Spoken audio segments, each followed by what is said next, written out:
Take this right out the gate. Axe Juniors, Axe Enduro, bring back four cross.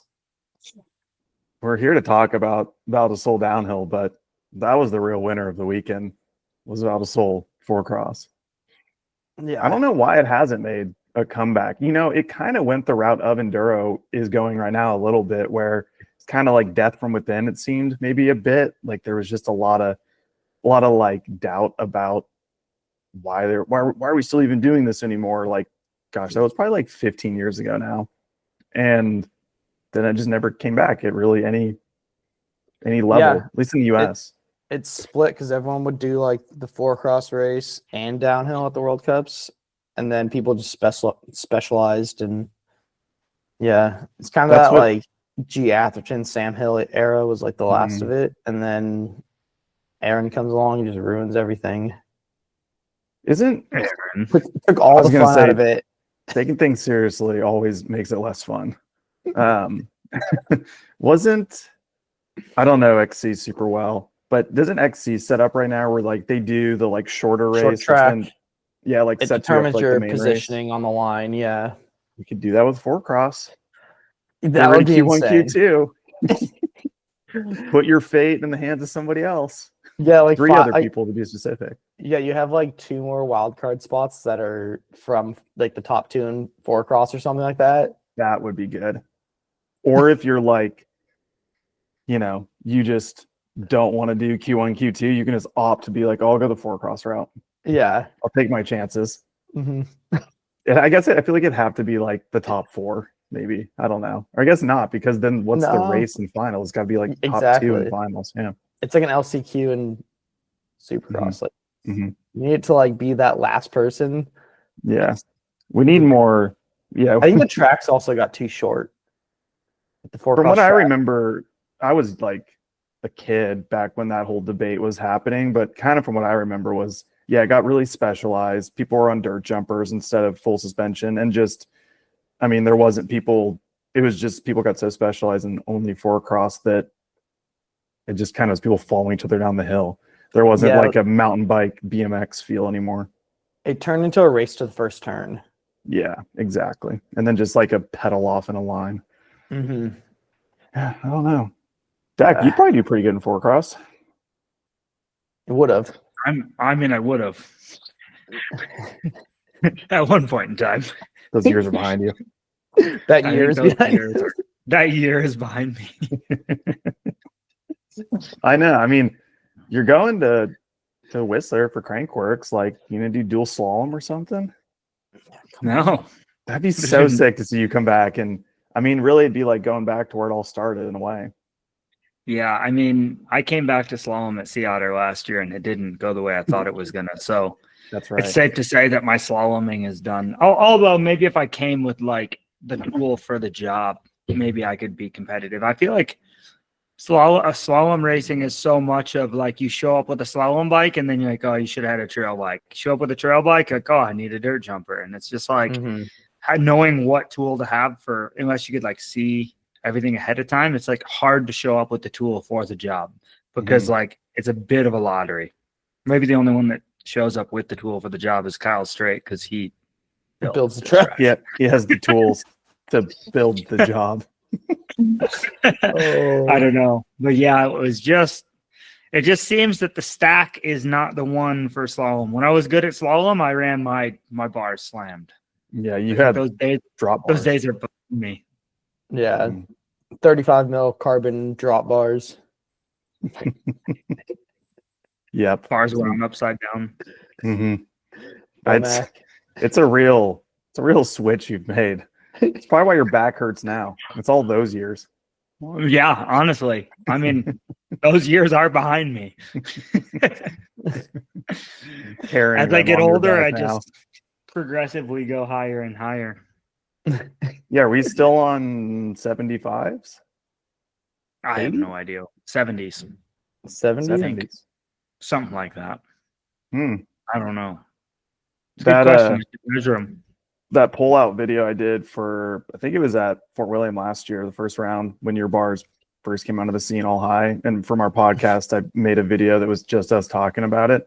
That's our most views on YouTube for the podcast. I No don't remember way. what it's at. It's maybe like close to 20,000, which is pretty crazy.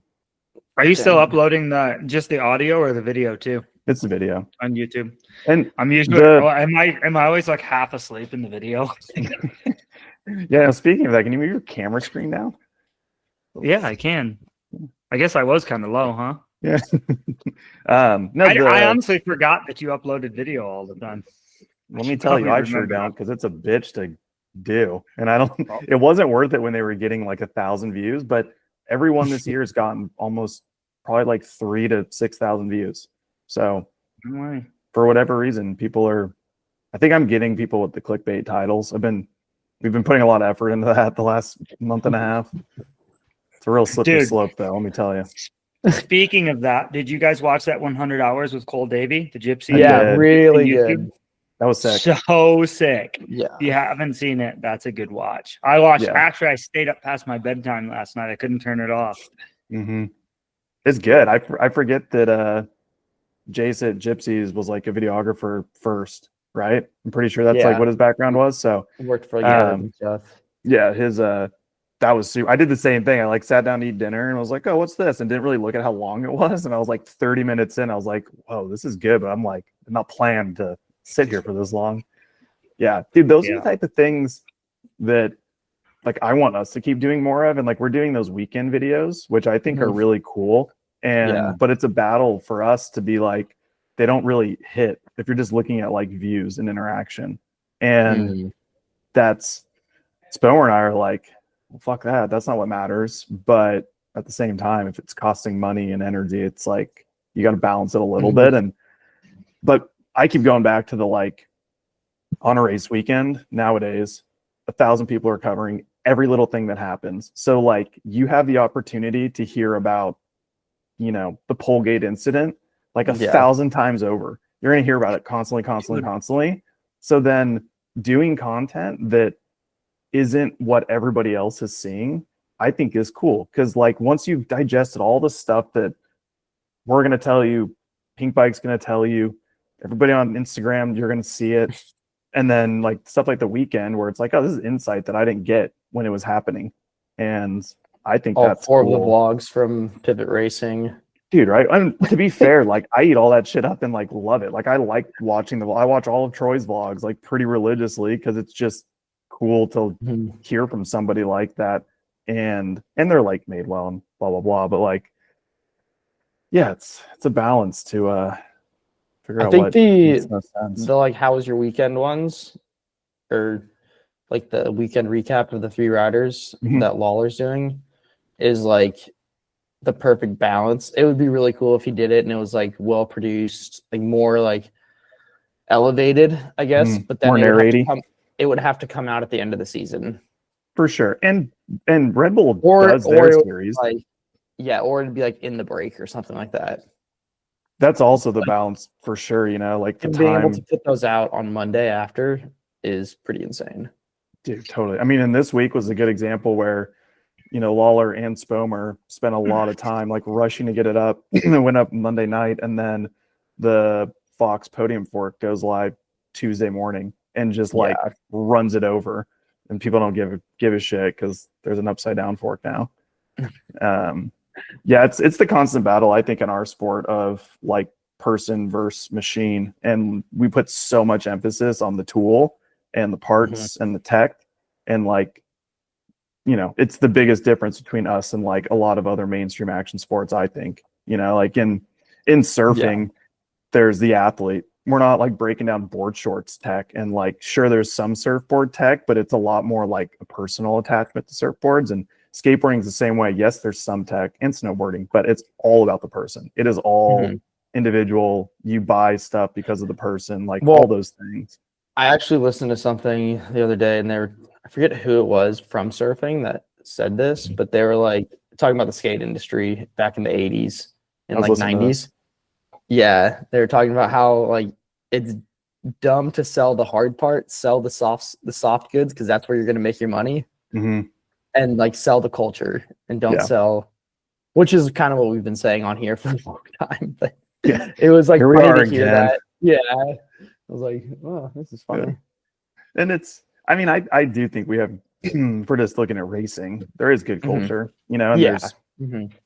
it is being covered a ton, but I think you go to like the trailhead on any given Saturday with your buds, and most people are like bitching about their brakes or talking about when are the new Brembos coming out, or like, I think that new upside down fork, what do I think about it? You know, What and like, what hazy IPA you're gonna have that day? Is it a hazy day? Always a hazy Yeah. day, bro. I made this one in my garage. Yeah. I like a lot of that stuff. Don't get me wrong. Not the hazies. I do like hazies. I'm more of a hazy guy for sure. But you know, the tech stuff is fun, but I like the culture stuff too. I mean, I feel like definitely Dude. Tanner and I grew up on like more of those sports where like you get into it because I mean, like as a kid, dude, I was like, Ryan Sheckler is so sick. Like when I was like a little kid, and then just immediately got into skateboarding. Mhm. So Well, like Mini Warriors, I was like a moto kid, Dude, but yeah. then Ryan Sheckler had a part, and Travis Pastrana had a part riding dirt Mhm. jumps on a mountain Go bike, for and like, angles. yeah, it was sick. Like you get all that. I like that all that stuff is linked together, and I like the culture of it. Like most of my buddies that ride mountain bikes probably ride moto. Some of them skateboard. I don't skateboard. These dudes ride Harleys. Like it's all kind of intertwined, and it's just like, yeah, I think that's sell the culture. yeah. Yeah.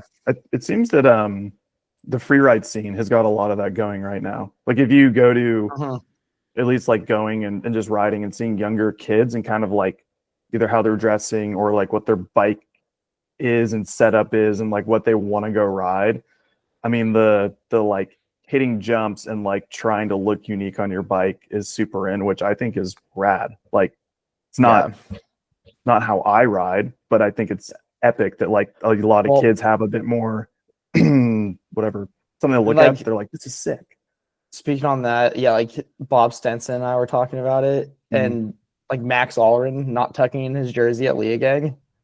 Like he's just out there doing it for the culture. It was like that's where he lost his time. It was like if he would have just tucked in his jersey, he probably would have won. But well, what was it like? Sam Hill said on 3-minute gap, dude, you probably would have qualified first if you didn't throw that whip over the last jump. Yeah, Brendog or whatever, you know, like. Yeah, I'm here for it. Yeah, it's like that's something you remember though. That's what I was just gonna say. You don't remember who qualified first. You remember the whip. Like we talked about the last podcast of Sean Palmer. It was like, dude, he won one race, like, but everyone thinks he was like. So I'm like, God, like, yeah, he made a ton of money, but won one race. That's the way to do it, if you ask me. Winning's overrated. Yeah, you only got to win one, right? Yeah. You just got to be there. You don't have to win, you know? Only one person wins. A lot of other people. Yeah. One deck, just one. That's all we need. Hey. Yeah, this is true. This is a long uphill battle. But, hey, at least they remember who was throwing them flatties. Can't take the street cred away, you know? Yeah. It's true. It's very true. Right. I mean, I think back to Leogang last year, and Asa had like his issues in his race run, but all I remember is the crazy whip he threw on the finish line jump. And in my mind, I'm like, did he win that weekend? I don't remember if he won or not. You know, he won in my heart. So yeah. I think that was a good intro. But did you ever read an intro? Did you read an intro before I came on? No. People know. This is the B Practice podcast. You saw the title when you clicked on it. You saw the clickbaity YouTube title when you clicked on it. The title probably has nothing to do with what we've been talking about so far. And you're like, what even is this video? Who are these people? Making a comeback. What's that? Cross is making a comeback is the title. Yeah.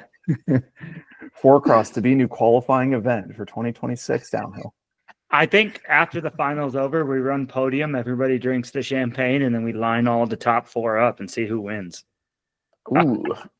I like this. There's like a bonus 50 points up. Plot twist. Yeah. 50 points up or $50. I don't know. Like 50 beers. I don't know. It's true. Line them up. Let's go. $50 is a lot from the UCI though. It'd be Swiss francs, but dude, I actually went to the after party. Well, I missed the do not qualify party, and I went to the after party the day after I didn't qualify. Right, just I don't know why I was there, but I was there. And it was like the 4Cross Pro Tour in the mosh pit. It was pretty interesting. It was good. Like there was like some boys out. Like Colby was out, Troy was out, like Luca was out. It was like pretty fun. I was like really surprised. Don't ask why I was there. I'm just, I'm just here for I'm here for the culture now. Yeah, I'm here for the vibes. I'm not just doing a culture check. Yeah, culture check on the culture. Was it wait, was it like an event hosted party? Like the venue? That's it. It wasn't a Coldplay after or cover band this time. There wasn't actually. I don't know. There was girls or what do they call the girls dancing in bikinis up there with some weird DJ? Monster chicks? No, they weren't even monster chicks. They were in like, I don't know, gloves and like a checkered one piece thing with. Are you sure you were at the leather bodysuit? Yeah, like a leather checkered bodysuit thing.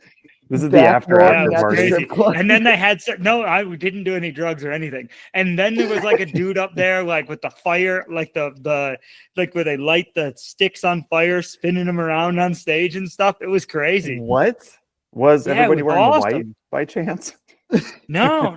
How much baby oil was there? It was the Diddy party. Dude, and it was core. Like the boys were throwing down. That was super core. Well, I guess weekend off this weekend, so you got some Rico time. D Maples was out. Like it was like a full on like it's frozen. It was war. Oh wait. Hold up again. Sorry. At least on my end, you were frozen. It was a bit of war going on. It was awesome. Like, oh my God. It was chaos. It was sick. I was honestly happy I was there. I'm happy I went. Makes you proud to see. I could imagine D Maples was definitely going hard in the paint. Yeah. D Maples was out. He had done well, and he was getting after it. Honestly, it made me miss the days of. I wish both of you were there. I wish Tanner was just ripping and tearing. Love to see it. It's what this podcast is founded on. After parties. They definitely were really fun. You had a rare opportunity at Leo Gang that we didn't talk about. A very rare opportunity to go to the Do Not Quali party. Well, I could have went last week too. I just couldn't bring myself to Leo do it. Gang, the legendary BMQ party. But isn't it not as sick as it used to be because it's not whatever that Red Bull dirt jump event? No, there's no 26 tricks anymore. So there's no party. There's not even. It was legendary though, but now there's not even a party. But Val di Sole and Mount St. Anne hold it down to this day. That's cool to hear. So if you want to go to a World Cup, go to those two. If you're a spectator, if you're a spectator and you're going to go to a World Cup, go to one with cross country on Sunday, so you can party on Saturday. Yeah, there you go. I imagine Leger seems like he would go off, but. That seems scary. Like you just have, especially if a French person wins, that's like burn down the town type party. And I'm there for it. Like it's good fun when you jump off some bridges, climb some poles, but get elevated. I think there was like some. I'm not going to say anything on this matter. I shouldn't even speak about this, but I think there was someone that maybe is involved in racing in the pits that may or may not be on a race team that potentially was climbing some stuff, got chased, jumped over a railing, pulled a Tanner, and like maybe left with like a broken leg. This is some scuttlebutt. But the days of people getting hurt jumping off things at the after party are still very much so there. Wow, that is some aggressive culture. Right there. It's ultra, but I mean, we've seen some broken bones at the after parties. I don't know who would have seen that in this group before. I don't know who had ever jumped off of anything and maybe broke their hand or something. I don't know. Couldn't tell you who did that here. Hard saying, not knowing.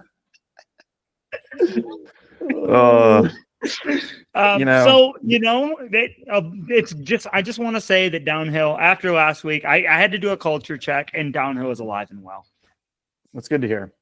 Good. We're all going to be in Whistler, and I'm I'm not even gonna I don't even want to say it out loud, but maybe this time we'll finally all do a podcast when we're there, because that would be really fun. Spomer really wants us to, mostly to do like an inside live with Dak. But if we're all there, we should all just sit in and have one of these, but different.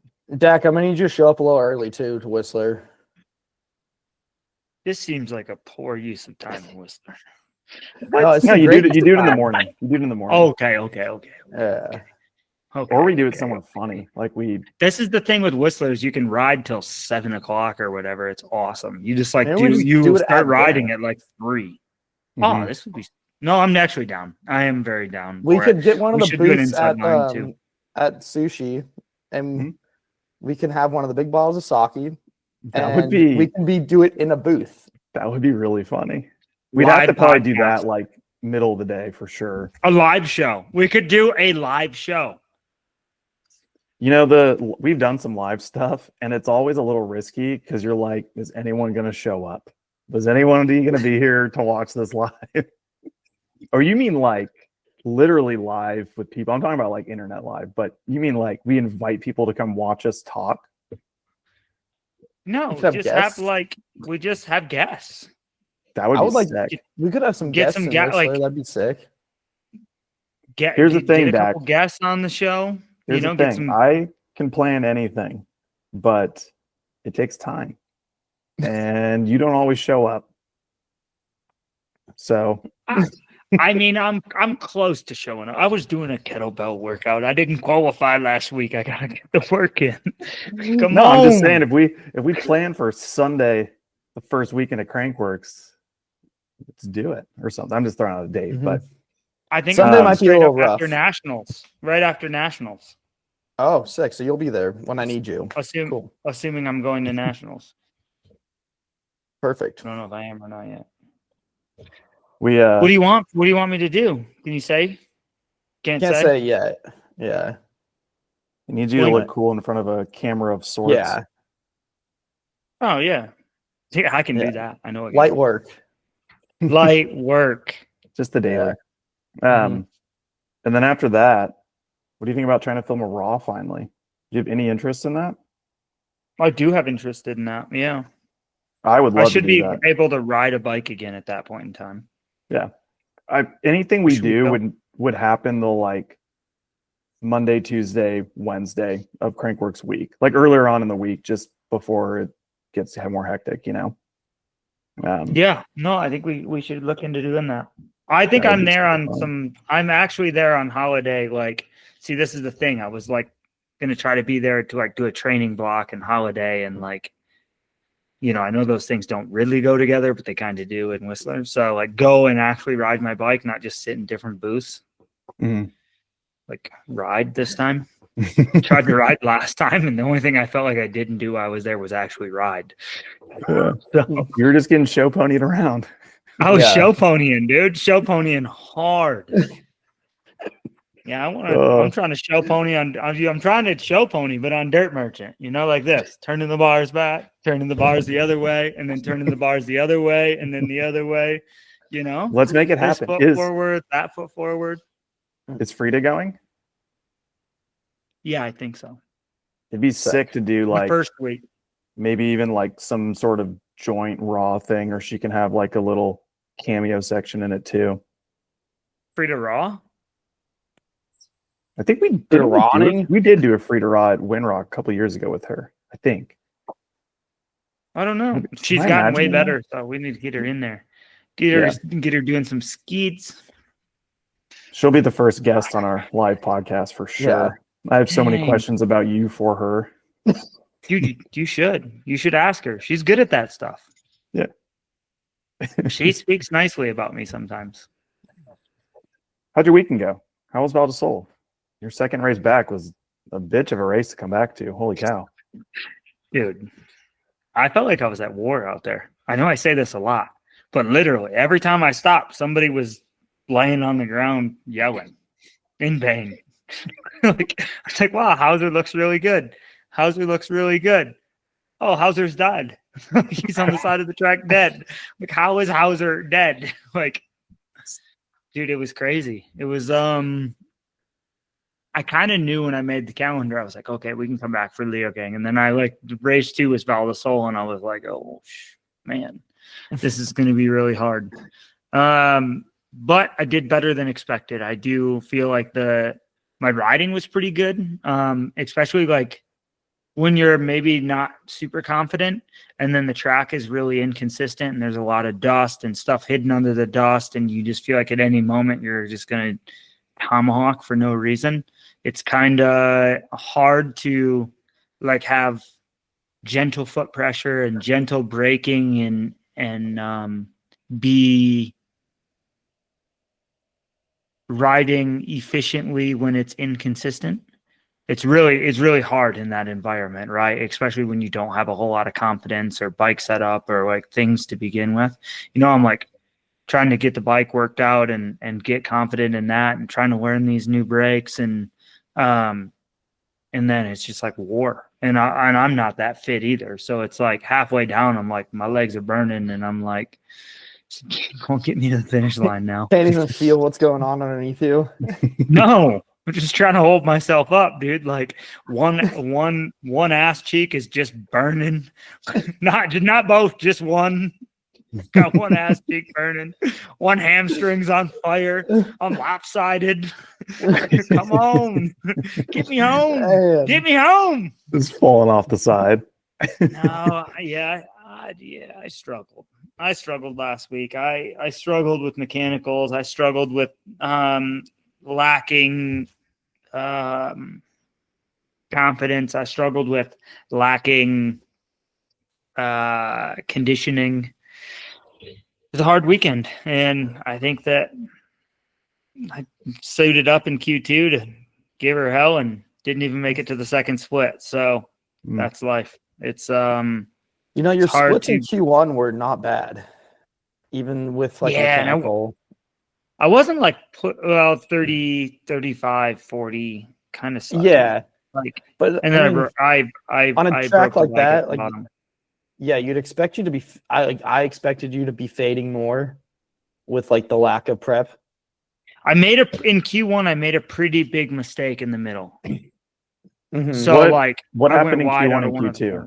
I don't actually know. Q1, I made a pretty big mistake in the middle and like just straight up made a mistake. And then I lost air at the bottom. And then in Q2, I suited up.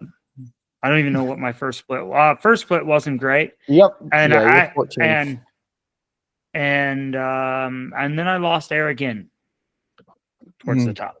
Like tire air? You remember what happened to Colby in the race? Andras Kolb? Mm-mm. I didn't watch it. Yeah. Just like kind of, there was like where Finn crashed. I don't know if you saw Finn's crash. He was like kind of jump over this rock and you had to get like pretty tight on the backside. And then, and so did I. I blew it up. And it wasn't nobody's fault but mine. Houston, we got a problem. Yeah, I was in the air and now I'm landing. I'm landing hard. Yeah, you hit a big rock going at a high rate of speed. And I hit a big rock at a high rate of speed. Yeah, something's going to give up. Yeah, luckily it wasn't your body that gave up. A lot of man coming down on that rock. A lot of man. It's a lot of Auburn's Monday special. Dude, Thunder Roads. The Thunder Road Burgers coming in. No, it was a long weekend, dude. Like I definitely felt like maybe I had what it took to qualify. I feel like I didn't get to show it. We kind of struggled all weekend with mechanicals, various mechanicals, and I think it just like the lack of maybe work in the preseason, right? Like really shows on a track like that. We didn't make the right decisions. I had some things that were kind of silly that cost me some practice runs. And I just, it wasn't. And then if I'm in the condition I am, if I have the perfect run, I can qualify like 20th right now or 15th or whatever. But I can't have it not go perfect and lose runs and lose runs in practice and then expect to be on the pace. And even with the level so high, like it either goes well and you're in the final, or if your weekend doesn't go well, there's no room anymore with the level of the racing to just like make it happen, right? Especially at a track like Val di Sole with my conditioning. And it was just, we just kind of chased our tail a little bit, didn't get up to speed as fast as I should have, and I paid the price. And then I tried to force it and you know, like let it eat in sections that maybe it took a little more precision and finesse, and I was just trying to mash it and make it happen, and it didn't work out. I wanted to be nibbling and gnawing, and I was just like, I went into there's this new section that was a long flat, and I was just like, man, I'm not touching the brakes, and I kind of jumped a little far and didn't get the wheels back on the ground, and then hit the wheels pretty hard and trying to carry the speed across the flat. So another week of work this week, so I can get back on the bike and try to get the bike a little more set up, get a little more comfort, and do a little more work that hopefully we have a better process for the next race to come. So yeah, where do you you got 2 races down now, but where's like your starting point now? Because it's like obviously you need to like work on the whole package, but like, are you going to go back to just doing runs of like trying to figure out the bike more so, or try and get your fitness, like go real heavy into getting your fitness up and doing a bunch of laps? This is a good question, Tanner. This is a good question. Yeah, I keep asking myself the same question. You know, I literally at one point I was sitting there going, damn it, I'm just going to go home, miss the next 2, go train for 2 months and train through the break and not race nationals and just come back after Worlds and try to be like a competitor. And I'm like, maybe I don't need to be that drastic, right? Maybe I just need to. The big thing is, I think the thing that I'm having the hardest time with is, like, I haven't had a lot of bike time, but also we have like the new air spring, the fork's a little different, new shock, and it's like getting the overall balance of the bike, right? You know, the bike is mostly the same, but also the brakes are different, and the brake, like changing a brake is like so important for downhill. It's just, you can't put 20 runs on a new brake or 30. Say it's 50 or 100 runs.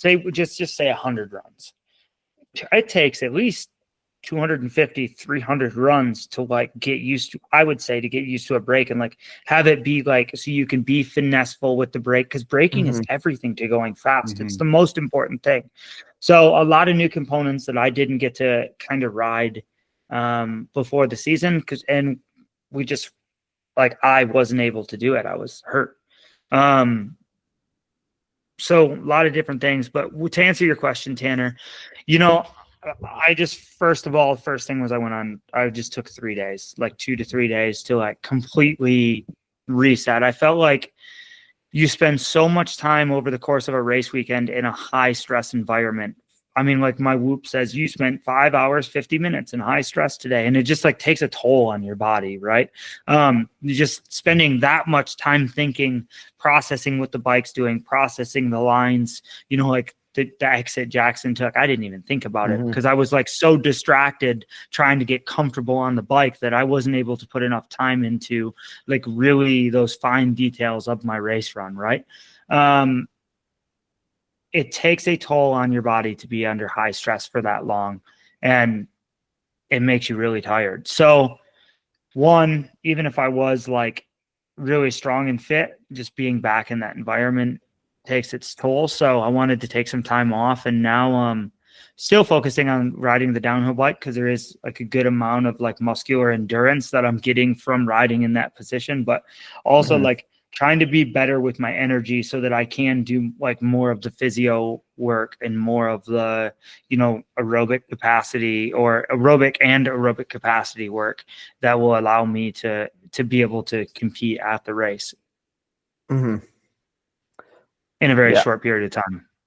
Yeah. Like, is it more of almost like a less is more sort of thing? Like maybe like not try and hammer out 100 laps at Schladming like the Yeti Juniors. Yeah. It's like for me, honestly, it's making the biggest thing I'm working on. Like we talked about this a lot. It's I felt like last week, the thing I did the worst was manage my energy. Like the whole track walk day, I was like running around, grabbing this here, taking this there, moving this over here, forgetting to eat. And then, you know, you're in the heat in the truck all day, and I'm not getting out of the truck and out of the heat. And I just managed my energy very poorly. And then by the time I got through the first day of practice, I was like, I'm tired, period. Like I'm so tired, I can't even function. Like I can't, my brain will not keep up with what I'm riding over. I feel like with the light changes, I couldn't see, and I was like straight up tired. So I mismanaged my energy last week, but that is the big thing. Like, okay, I'm going to take a little time to get like out of fight flight, because I felt like the weekend was so stressful. And I feel like I was always in a situation where I was like managing like stress and threat. So took 2 days off, and now I'm in slobbing, and it's like, okay, make sure I get in bed at a decent hour, get a good night's sleep, because I can't push if I'm not recovering. Making sure I'm eating, because I really missed the mark on nutrition last week at the race, and I got so frantic I didn't eat enough. And making sure I'm eating consistently, and like getting my little physio exercise. You know, like I'm not going to be able to make a big step in strength, but making sure I get all my physio exercises and I'm keeping my pelvis in asymmetry. And then instead of going to do 12 runs, I'm going to go bang out 6, and then trying to get on the e-bike for a little hour capacity. Like I'm not going to be able to do a big set of intervals, but my 6 runs are going to be full runs, you know? And tinker with the bike a little bit while I'm doing my full runs, put the timer on. Did I go faster? Did I not? Just those little like kind of nibbling, like you said, like making sure I stretch at night, making sure I get my physio exercises in before I ride. Cause it's really easy to be like, oh, I'm running late, I'll just go ride, and you don't do your warm up. And it's easy to be like, oh, I'm pretty tired, I'm not going to go for that hour e-bike ride, because I did, instead of doing my 6 runs really well, I got pushed into 8 or 10, and now I'm cooked. So it's just making sure I'm like biting off those small pieces and staying really consistent into the Thuile and showing up not tired, taking that extra day. Like I feel like last week I kind of chased my tail because I spent an extra day riding where maybe I should have like got there early and got my stuff organized and made sure like all my let's call it ducks were in a row for the weekend, right? Got there a little late. And I still had a full day, but one day wasn't enough. And then because I ran around all day, I didn't get enough rest. So it's just like putting those like fine details together, like making sure that I'm not overdoing it in one place. And I'm just kind of continuing to move the soundboard of weaknesses up. Because it's really easy to like ride 3-4 days in a row, and then you're like, and you haven't stretched or done any like mobility work, and like all of a sudden I'm walking around like all hunched over because I literally am not strong enough. Like I need that mobility and stretching and get that massage and make sure that I'm maintaining my body and not just like. I mean, it's also really easy to ride 3 days in a row and feel like you're going fast, but like you take a couple days off and like the timer says differently that, you know, you weren't going fast and you're making no progress in your setup because you're almost making it more soft or something like that. You're going in the wrong you just direction end up getting tired and for completely. Which like, you know, if you're in good shape, you can do that. You can ride 3 days in a row but you don't have the privilege of that right now. Yeah, and it's like I want to be a dog and I want to push. It's like, dude, I did, to be example, right before I got on this podcast, I was like doing a little kettlebell workout, and I was like, you know, like I do put the band around my knees for like more glute medius contraction, and I'm like literally just front squatting a 40-pound kettlebell I was going to do 4 sets of 12, and this is going to sound like laughable, right? But like, I did 3 sets of 12 with a 40-pound kettlebell with the band. Like as soon as I hook the band around my knees, my hamstring hurts so bad. And my inner hamstring is like it's painful. And I did 3 sets and I got like 4 reps into the 4th set. And I was like, it hurts.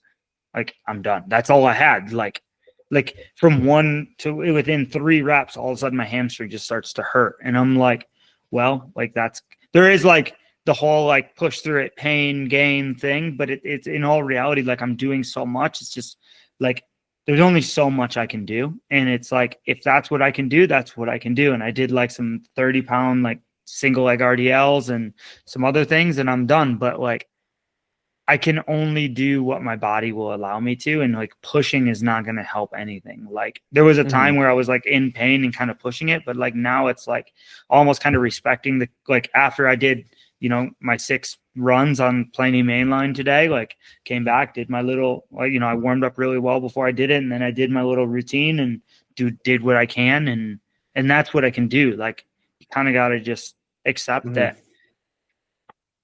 you're just going backwards if it starts getting really sore. Yeah. Are you doing anything like either off bike or like maybe on bike, but like in a parking lot or anything like that to like improve work and like maybe not improve technique, but like reiterate technique and On stuff the bike? on the bike? Yeah. Honestly, the best Like thing I've corner been doing drills is or riding. anything like that. I've been riding with Frida for the first 2 runs, like pretty slow, like, cause she's working on, and I'm super into helping her. Like last week we had a big sit down and I'm like watching her GoPro and I'm like, you see where these braking bumps are here? And she's like, yeah. You see why you're not braking in the braking bumps and you're braking in the corner? The braking bumps are there because that's where you should brake. And now I'm zooming in on her GoPro. Brake levers are pulled in the middle of the corner. This is not how we go fast. Right. Yeah. And even Flo Payat like said this a bit to me when I was doing the track walk, and he's like, hey, how's he going? And I'm like, yeah, I'm like kind of, like I know how to go fast, but I'm like, I'm insecure. So I'm like braking late and trying to force the speed into the corners. And, I'm trying to run from the cat, but I'm letting the cat slowly catch me because I'm like scared of the cat, like braking in the corners too much, not committing through to carry speed out. And actually, like I was just doing a few runs with Frida at the very beginning where I'm like really good setups, making sure my setups are really well, and I'm braking really early. And it's a fast pace for her, but she can see what that speed looks like, how you actually go fast. Because when she brakes late and I pull away from her, it's like, oh, yep. So just making sure I start really slow and riding with good technique, I'm not doing it in a parking lot, but I'm not, because I'm weak. It's easy for me to make a big mistake or have a big crash, because like if I do get myself in a bad position, I'm not as strong as I used to be to get myself out. So just being really respectful of the technique, the braking zones, riding, let's call it well. Yeah, like doing what you can without expelling a bunch of energy. Starting slow. Let's call it starting slow. And by the end of the day, I try to reach my speed and do my few good runs. But six runs here, 6 runs there. We're not just trying to get sucked into those like 12, 14 run days, junk runs. And then you're just like exploded. Ride with purpose. What's your warm up like before you go ride look like? If you don't mind sharing. I'm just curious. No, it's all good. So most of us that ride, like our pelvis gets pretty twisted from spending so much time like pumping in like 1 foot forward. It's not as bad as if you trail ride all the time, but if you're like a downhill gravity guy and you do a lot of runs or a BMX or a dirt jumper or something like that, it takes a toll on the body. So we're doing like the start is like, I just do like some compression and extension of like my thighs to put my pelvis like in the position it's supposed to be in. So like I squeeze a foam roller and then have like not a band, but like a belt I put around my thighs that I do an isometric against.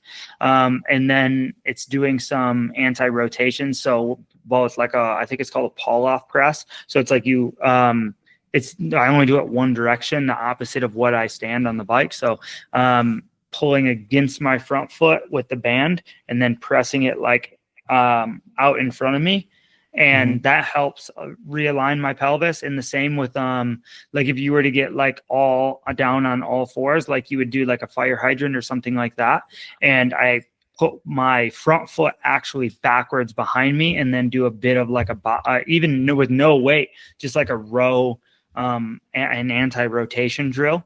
And then I do some glute medius and hamstring and low back prehab, so like Superman's. I do like some band work, like lying on my side, and some different isometric holds in like a side plank with my knees bent. Copenhagen's. It's just like, and it's short. It's like 2 to 3 sets of 10, like two sets of 15, 3 sets of 10, like quick small circuits, like some like sidewalks with the bands around my thighs, some like rotational movements for my hip capsule, and also like cars.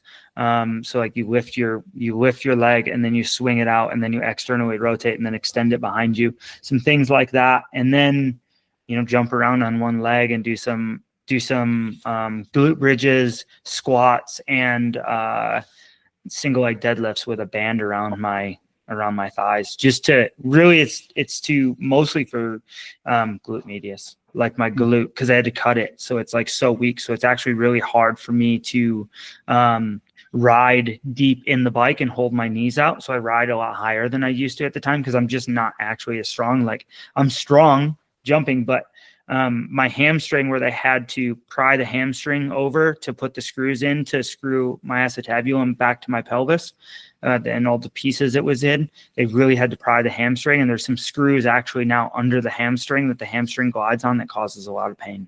So medial and inner ham string is very, very unhappy, which it's fine. My lower hamstring is fine, and like doing, say, like hamstring curls is great. But as soon as I do like a good morning or an RDL or something where like my upper hamstring is really stretched, and especially if I'm like externally rotating at the same time, it's pretty, I guess it would be technically, I'm externally rotating my knee, but technically I'm internally rotating my hip.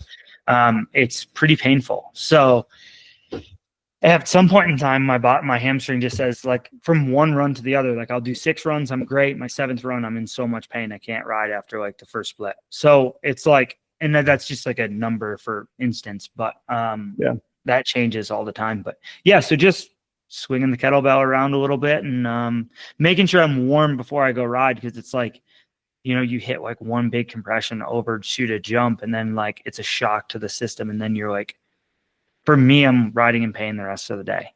So, but if I do a good job with the warm up and also like making sure that I'm like getting, I'm so weak. So like I get real tight, making sure I'm not tight and I'm like, can move well. Making sure I'm like loosened up and do like all the prehab movements and stuff like that. Like I feel so much better. I ride more normal rather than being real tight. Yeah. You got to think, like, I had a lot of muscle atrophy. Like, I was on crutches and I was like trying to bench press and stuff, but like my glutes, my quads, my hamstrings, like even like the muscle on the front of my shin gets wrecked. Like just because my whole, like I was standing on one leg, but overall I had so much atrophy, especially in like my pelvis and my low back and my core. Like, man, I wasn't using that stuff. So it's like the whole system is like pretty weak. It's not just like it's not just like, oh, you broke your arm, now you got muscle atrophy in your forearm. It's like, I was really out of it. So it's a lot more centralized in your body. Affects everything above and below, And it's like I can ride fast, like until I get in trouble. And once I'm in trouble, it's like the strength is not there to do what I used to do and get myself out of those situations. So I have to be a lot smarter. Like I can't take the same amount of risk yet, because I'm just like physically not strong enough. So like even the like that muscle comes back quick. So it's just like making sure I'm continuing to like engage my core, like in small bursts. Like I don't have to wreck my core. Like I'm just trying to build the neural pathways to use what I once had again. So muscle's there. You just got to wake it up. Yeah. Takes time. Definitely takes time. I think it seems silly, but like it's been like 6.5, 7 months, something like that. 6.5 months. Like they were like, 9 months. So I'm like, it's cool, and I'll be normal by the end of the summer, but it just takes time. Yeah, for sure. Well, I mean, and you're Mhm. also, like everything you're talking about, you're rehabbing a body, but you're also like rehabbing a racecraft in a lot of ways. So there's a lot going on, it's not just getting yourself feeling good. You're getting yourself feeling good for a very like specific and intense purpose. So it'll, Yeah. but as you've said, kind of this whole year with when we've been podcasting, like you're aware of it all. I think that's the key. As long as you're like accepting, you give yourself the space to heal appropriately in whatever that takes. I hate the term like giving yourself grace. Like I hate it, right? Like, but at the same time, like, yeah, okay. Like, what am I gonna do? Sit around all weekend pissed off I didn't qualify? It's like, oh, cool. I had splits that could have done it. Like, I know in my head I could have rode faster than what I rode in Q1. Like, I was going for it, but like, I wasn't like going for it, And I wanted to try to get out of it in Q1, but I wasn't confident enough in my lines to go a pace that I didn't have. I needed like more building runs. So it's like, I feel like a bit like the boy who cried wolf. Like it's a bit lame that I'm like, oh yeah, I'm healing. And it's just like, but it's the reality of the situation. Like you can only be like so tough, like, or like inflate your ego so much that like, what if I try to get back before I'm back and I'm laying in a pile again on the side of the track hurt again, then now I look like exactly idiot, Yeah. So it's like just accept it is what it is. I'm gonna suck for a while. I'll be back. There's like times where I like 5 seconds I'm like, oh yeah, that was sick, like you boys back. And then I go into another section, I almost fall over going in a straight line, and I'm like, maybe not. Pump the brakes. Yeah. Okay, speaking of brakes, Yeah. you go from Shimano XTRs to Mavens, which in my experience is two very different ends of the spectrum. Like, yeah. I'm not trying to put you on the spot to like talk bad about either or whatever, but like just as a bike rider riding two very popular brakes, what's the differences and what's taken time to get used to switching? And he's ridden TRP DHRs as well. It's true. Yeah. Terps. And the terps were chirping. Terps were good. Chirping is Those a work positive well. statement. Terps were chirping. They're a good break. I went to these Shimano or the Saint, and I was like, these are definitely lacking power for a modern racetrack, right? Were you Saint or XTR? XTR lever to Saint caliper. Okay. Definitely lack power. I think that's public knowledge. The Mavens are very, very, very powerful. They're also very powerful right now. Like all the power you want as soon as you pull the lever. So if your muscle memory is to rip on a Saint brake, and then you get put on a brake with a lot of power, your muscle memory is still like trained to rip on the lever. And it like takes time for you to get muscle memory to be gentle with the lever, right? And also like there's different rotors, different pads, different combinations. I'm actually on 220s, which seems crazy because you would say, oh, wow, why would you want all that power? But I feel like the rotor is, when I hit it, is a lot colder. It cools faster. So like the rotor is almost like takes a minute for it to heat up, and it almost gives me a little bit of modulation, right? So it's like when I first pull on it, it's a little colder, and it almost like gives me a little more modulation. But dude, like I'm gonna be honest, at Leogang when it was slippery, I was like, I wanted to stop back there, but I just locked the front wheel up. And it's like it's not a bad break, it's user error. But I will say, the more power you have, if you're not really good on the tool, it's really easy to grab a little bit too much and slide the front, or at the same time, like grab a little bit too much, lose the rear a little bit, and it's the more powerful the brake, the easier it is to make a mistake when it's slippery. Yeah. The better you have to be. Like I want that power, but I need to learn how to use it. Yeah. Did you read my Maven review? No. Because this is exactly what I said. You can say you can say whatever you want. Like you're not riding a sponsored ride. No, like I rode them all last year. I had Mavens on my Giant, and that was more just like they showed up when they launched. When I built the bike, they were sitting there, and I put them on, and bleeding brakes on through a bike takes a time, and I was like, I'll just leave them on. I don't really care. They work. They're super good. They're super powerful. But that was my whole feedback on them, is that you have all the power, and the key is you have to know how to like use that power. So like just having powerful brakes isn't the answer to like stopping well. It's knowing how to use that power. And to me, like I always describe it, where like XTR levers with XTR calipers or Saint calipers, like the power builds.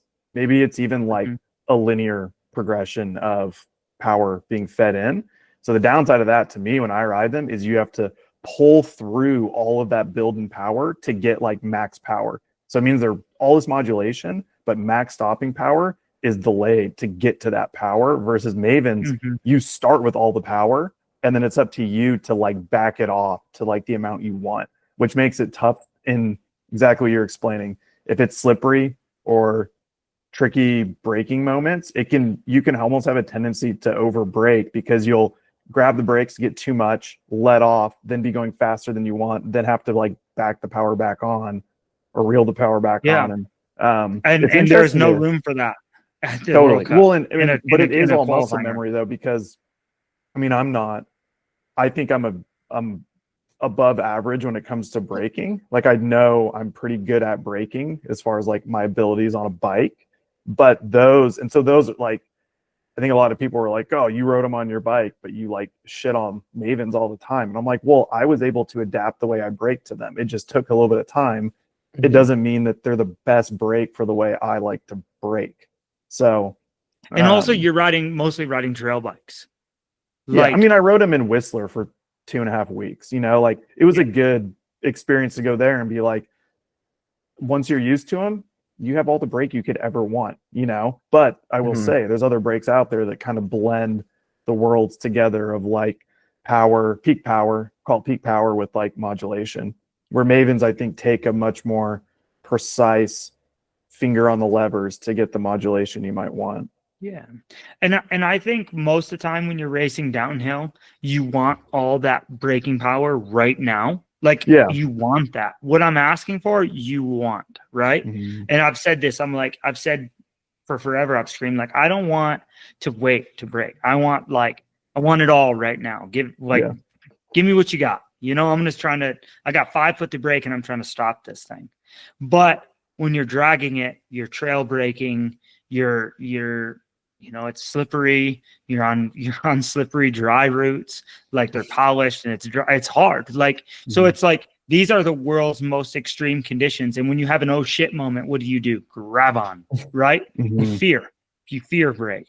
And when you have all that power and you're fear braking and you're not confident under the world's most extreme conditions. This isn't riding slow on Wednesday at the bike park with your buddies. This is like you got 8 runs to reach terminal velocity and battle the best in the world. Yeah. You know, like to do what many people can never, ever do on a bicycle. So like when you just get shoved in this position with the brake, the bike, like the balance, and you're like coming back from an injury and the track's gnarly and all your buddies are dead. Like there's just bodies on the floor. Every time you stop, somebody's like on the side of the track. You know, it's like, okay, this is extreme. This is stressful. This is stressful, you know? And then you're trying to like do lines and pick up stuff that, you know, the best in the world are still not seeing. And it's like, the amount of RAM the amount of like brain capacity that takes is overwhelming. Got to reboot the system every now and again, you know? Yeah, dude. Sometimes Clear it just history. shuts down and the thing's just going. I just get the wheel of death. the beach ball. Like I just like pull over to the side of the track and I'm like, oh my, like help, someone help.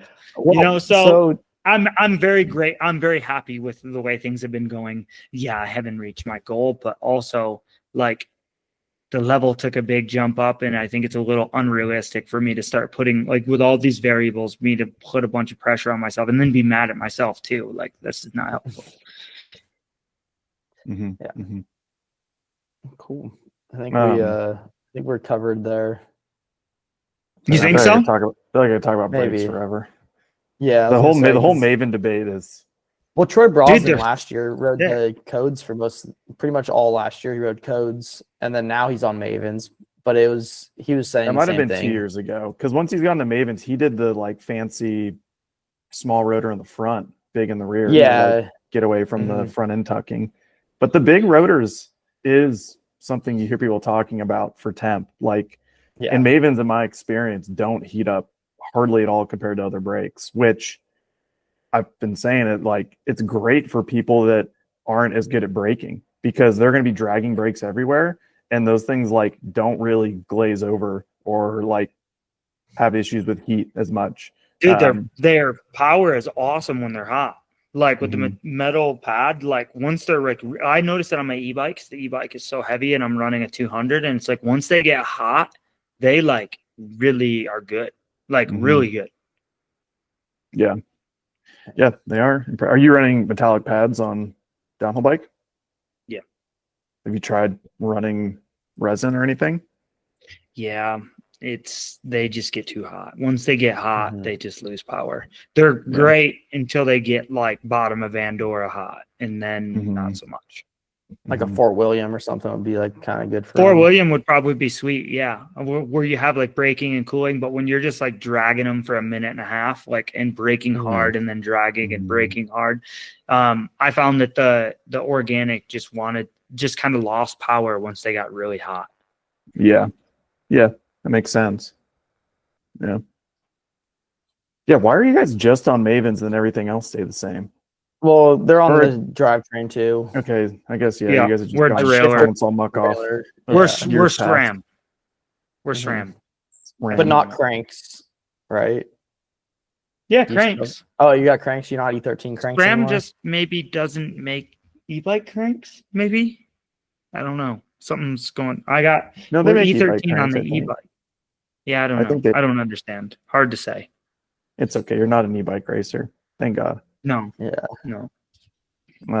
Is that still a thing? Next topic. What? Who? We keep talking about Val di Sole. Look at us go. This Yeah, has we been a fun one. We're like at least an hour in, and this is what the people come for. We're giving them what they want. Was that The good? scramble. Like, did I do a good job on my recap? Like, was it good or I mean, I thought it was great. Yeah. little long-winded? But I'm just recording us talking. It's the track whatever was comes gnarly. with it comes with it. I'll just say that the track was gnarly. So traditional Val di Sole is not as many corners and more lines and kind of you're kind of dragging the brakes and you're modulating and scrubbing speed and it's like a game of like fall line racing, right? And this year, like they ran the sides of the track, so it would like kind of turn and have a long straightaway, a turn, a long straightaway, real square racetrack. And like originally everybody said like, oh, it looks so easy and the track looks a little awkward and it's not like fall line racing like it was before, right? And as soon as that crust broke off the top, it was like chaos. The track the first day deteriorated much faster than because it was so dry and dusty, much faster than I think everybody had anticipated. And now you're like mashing these dusty corners with no support. And the speed was still pretty high. And it was like crucial to get the speed into these long straightaways. So it made for a much different Val di Sole than I think we were seeing for lots of easy mistakes to make. Was it more similar to Val di Sole 2023? Like when Jackson won in 2023, because that was more pump tracky, like in the sense of it was like you need to like he found a good rhythm that year in the track, and I think he did the same thing this year. Yeah. He's light. It could just be a him thing, maybe versus. I think it's just a him thing. He's good at that.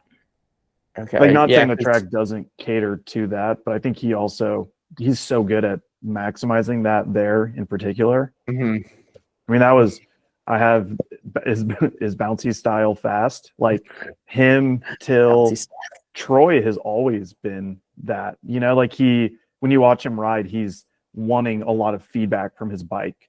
Like he wants it to be snappy and like pushing off Yeah. of things, and it seems like that.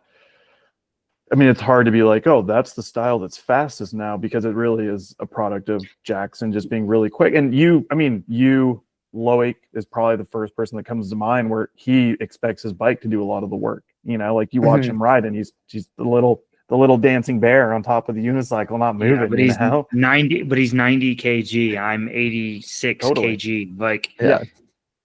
Like I don't know what that quads. means, but I know it's a lot. we're heavy, so it's like 190. What's that in freedom units? 190. I'm like 190, 185, probably 190 right now. He's like 200, 205 pounds. Like, Is he really? there's not enough. Like, yeah, he's heavy. That's crazy. Dude, I don't Yeah. picture him being 200 pounds. Yeah.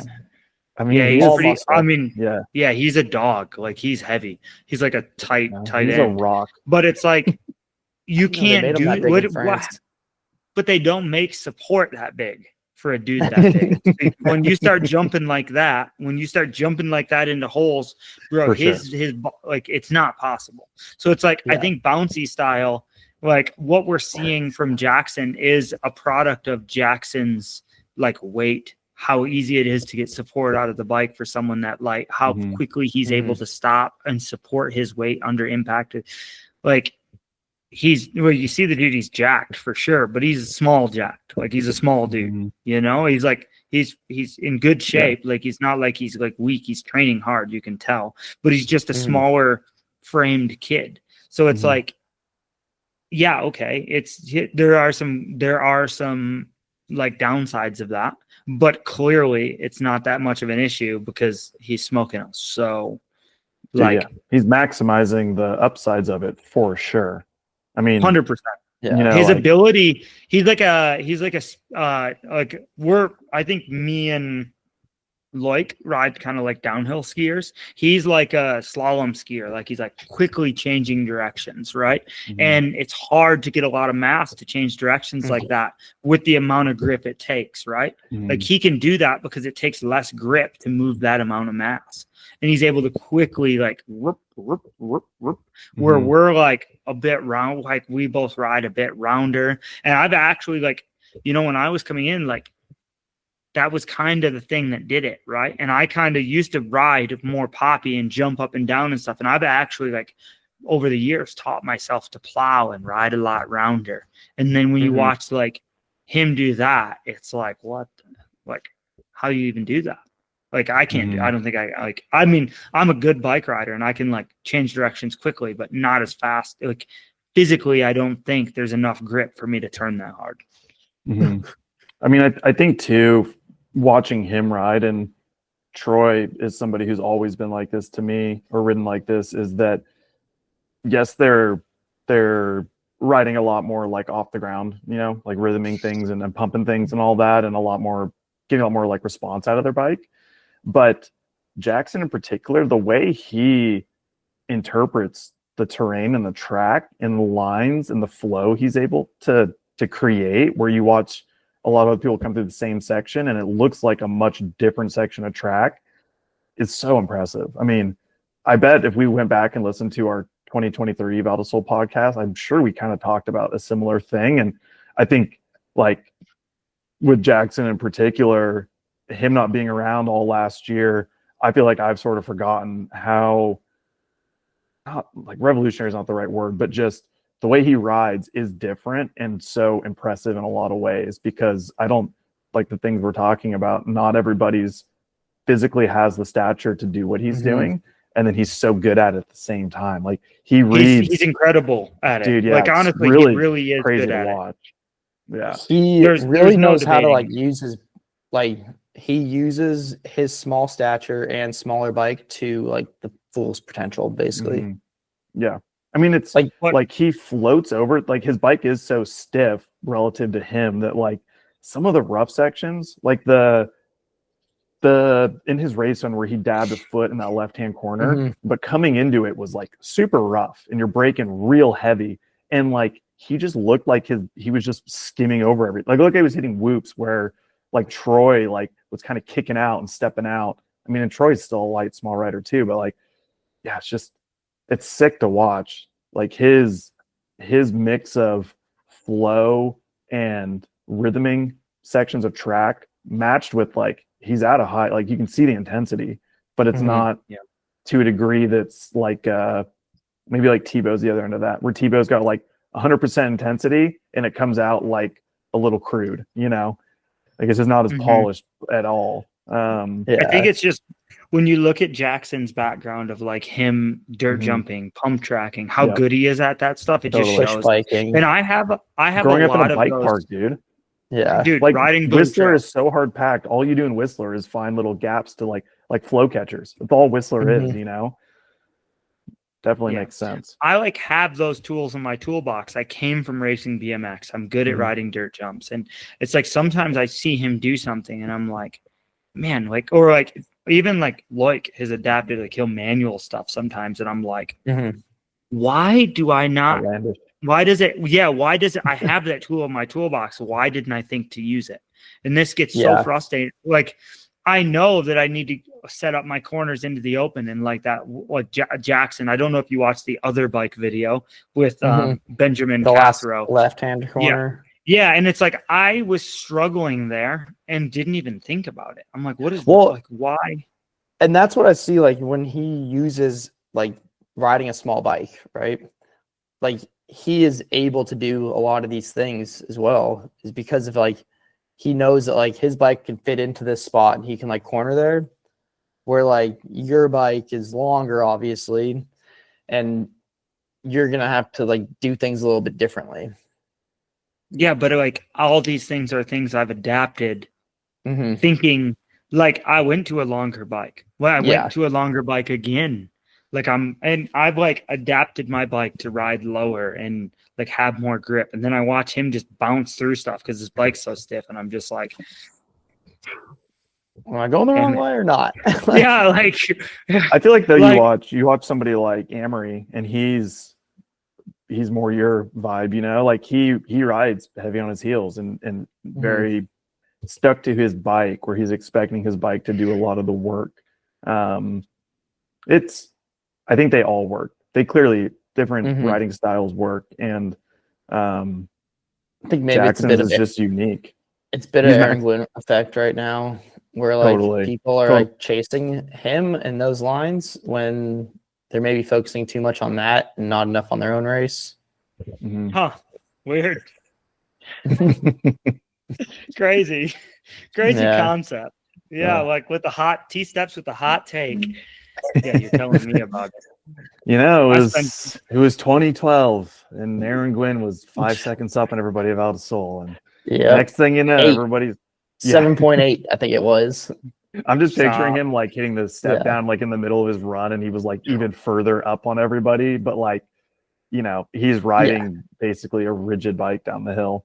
He had flight attendant before they even knew that was going to become a thing, you know? He was just running it in pedal mode the whole way. A Trek 2x4. 2x6. That thing, let's just be real, that thing was stiff. Yeah. But I will say the Fox works really good stiff. Yeah. Just saying. Whether it's 2012 Aaron Gwin or today Jackson, the Fox likes to be stiff. And it really likes to be stiff. It's stiff. It's, you know, it makes me raise the question of, like, is this $2,000 fork really worth it, or do you just need the stiff chassis? No, it's supportive. Like, it's really good at being supportive. Are you just itching to get an upside down fork on your bike now? Are you going to be single crown? I want to ride one. You know what I think the thing is, like the Fox, when they made it look so good, you can't not hate it. Like the upper crown, the shape of the crown and like the tubes and the lugs, like it looks cool. Like there's a lot of upside down forks on the market, but that one, like I feel like from like it almost looks like a fighter jet appeal, right? Like looks like futuristic. It looks good. I would love to ride one. I would too. Mostly just to snap necks all day. You know, can you imagine? You'd be the Donnie. I mean, freaking Sponsel loved it, and Charlie loves to hate everything. Yeah, I'm gonna say doesn't love much. Yeah, I'm like, did you write this article? Because you're really patting them on the back. Leaf, though, you know, maybe I don't know. It's all that time in the sun starts to get to you. Your hate kind of goes away a little bit. Yeah.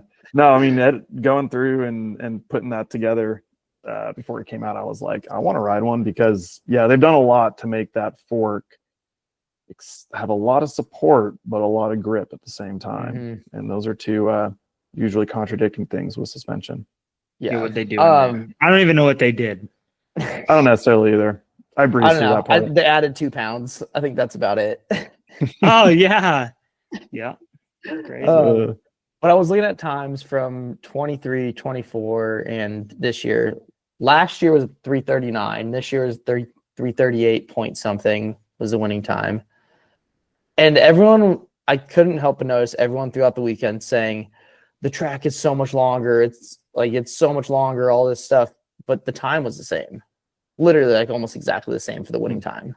And last year, actually, the time for the rest of the field was slower than this year because Amory won by so much over you last year, Dak. Sorry to really just... Yeah. Oh, yeah. You want to talk about how I we forgot about that. And then bring up how I used to be really fast there. Yeah, remember last year when you were on the podium? Yeah, I do remember that. And you remember the year before that when I didn't qualify, and the year before that where I was on the podium. So you just do the math. Next year I'm on the box. It's all part of a bigger plan. Yeah, we just got to take yeah, did the track seem longer? Because it was the same time. No, I know it didn't seem any longer. It really didn't. I just feel like the long straightaways made it feel like a bit or like go stop kind of thing. Which maybe did make it feel longer because it was like instead of being like the whole time like holding on for life, your life for holding on, trying to keep your hand from blowing off the handlebars. There was like maybe some sections where you could like take a breath and reset. And there was a lot of those sections. So it's like push really hard, reset, push hard, reset. And then that tends to make a track feel a bit longer than what it is. Yeah. I also noticed it was kind of crazy, not crazy, but just like a strange thing that they did this year was like more like, say you're traversing like the hillside, right? Like the hills on your right. It was more of like the turn right and go up the hill to turn left. They did that quite a bit more this year. Yeah, I wonder if it's just to kind of like give you a spot to like dump the speed and then turn. I think it's just because they worked out. They crossed the track and then turned and crossed the track and turned again and crossed the track. You know, can we agree that it was exactly what everybody wanted after the last 2 rounds? Yeah, yeah, it was sick. And also it's what everybody said, like the black snake is dead. We need a fresh track. Wow.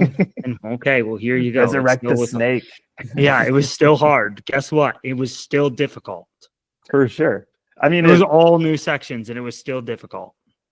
I mean, that's new sections are good sections, and line choice separates people. I think that times are going to be tight forever now moving forward because everybody's really, really freaking good across every category. Yeah. I mean, even in like the women's field, the times now are so much tighter than they were just a handful of years ago, which is really cool to see. And but somewhere like here, I think looking at my notes, I'm pretty sure like in junior men and I think in elite women up to like, say the top 5 were close and then there's like a gap, like you can see the riders that can figure it out and then you get a lot of separation. And I think it's sick. Like it gives, Jackson won by a pretty big margin this weekend. Yes, but also like, yeah, he was just over a second. Big margin as of today's standards, but no, like, yeah. Who was it that was 4 seconds? I feel like I have like a 2 point something in my head. Did somebody win by 2 point? No, he did win by 2.4, did he not? I guess it was. Yeah, it was 2 seconds. Yeah, 2.4. That's quite a bit. But it's also very Val di Sole, right? Like typically it's won by a margin of such. And so it was, I feel like we probably talked about it coming into this round where I'm like, all this shit we're complaining about in Leo Gang is going to go away. And then everyone's going to be like, such a sick track, so physical. I was tired. It was hard. Like, yeah, like all that stuff. And it's sick. I hope Thuile is the same vibe. So It sounds like it's gonna be cool.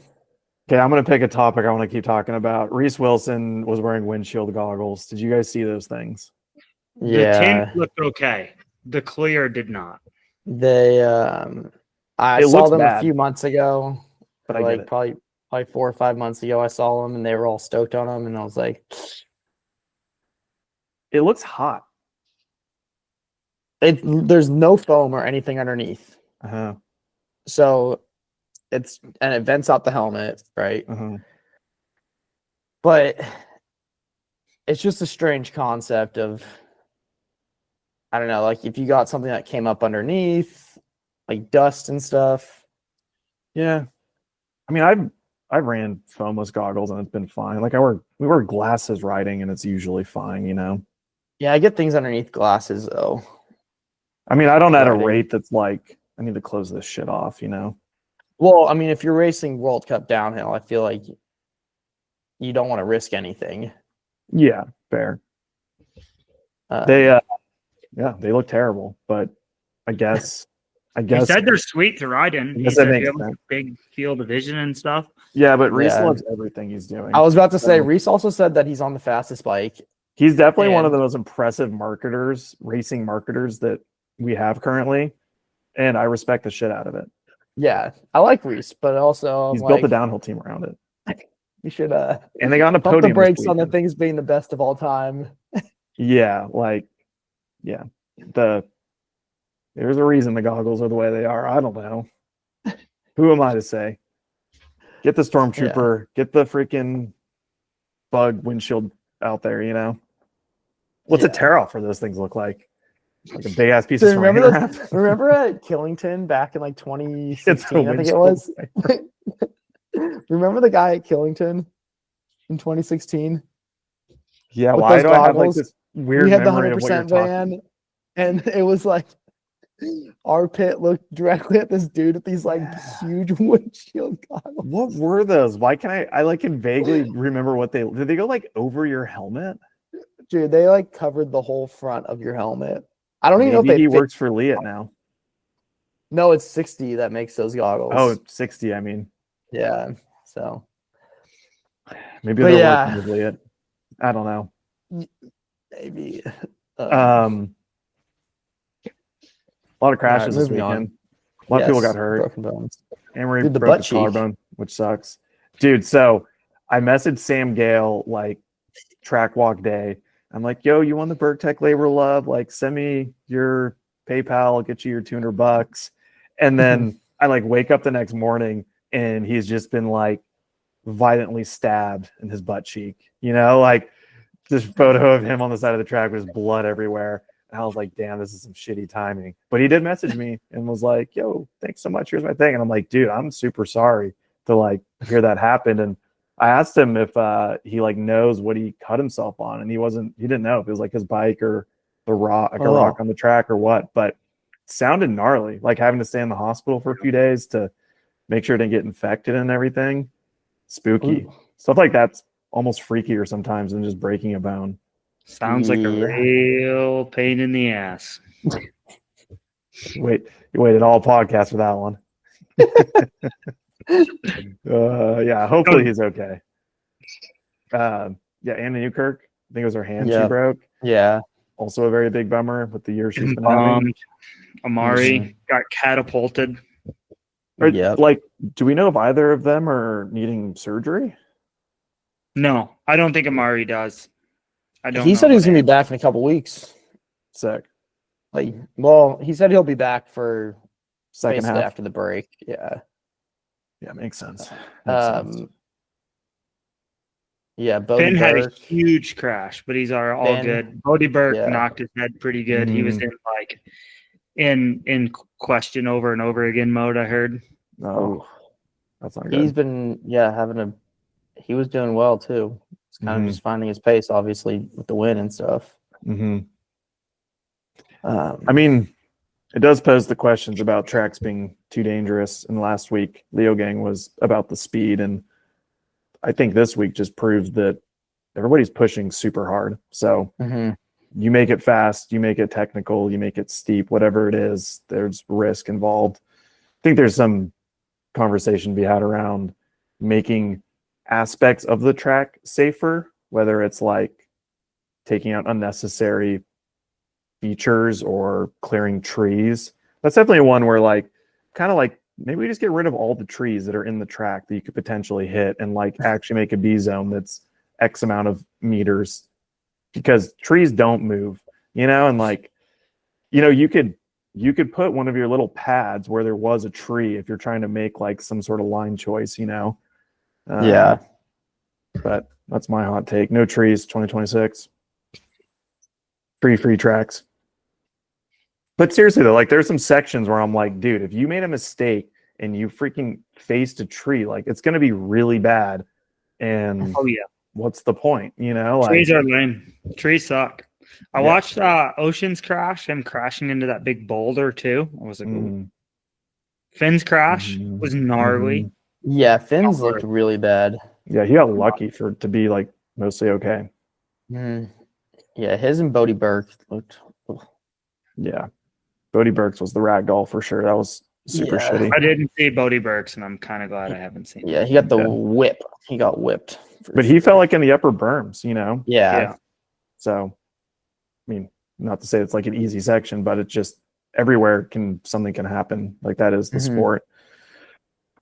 Okay, we talked a lot about four cross, how it's definitely the best thing happening right now. Making a comeback. Enduro's out, four crosses in, juniors are out. McDonald great again. Yeah. You want to talk about team points? You and I were talking about this yesterday. Dude, this is something I don't know anything about, and I would be curious to hear about because I don't know how I feel about this. Well, team points, there's team overalls, right? There's a team that wins every weekend for this thing that usually we don't really care about, it seems, in years past. We're like, I don't even know what this really is. But right now, riders have their points. Next year, teams have the points to become whatever we want to call them, the super ultimate awesome factory UCI World Cup teams. And the teams who have the money to spend $100K to be a team.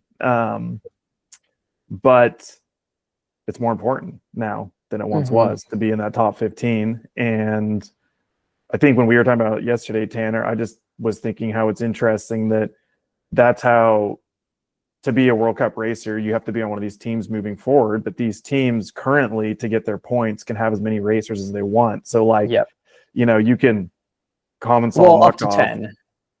Totally, up to 10. And I don't actually know if anybody has 10. I don't think so. So, like, there's only a few teams that have a rider. Or wait, there isn't a team that has a rider in every category, right?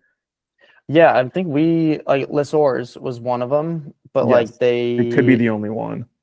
But they're not they're maybe not a good example because they're not actually capitalizing on gaining points from every category, where Comments on Muck-Off is doing the best of that with 2 fast juniors, a woman, and 3 elite men that generally are in finals, where you compare that to... I think Cube is the only other one too. Yes. Yeah. I don't know if I'm wrong, but I think they have a junior a male.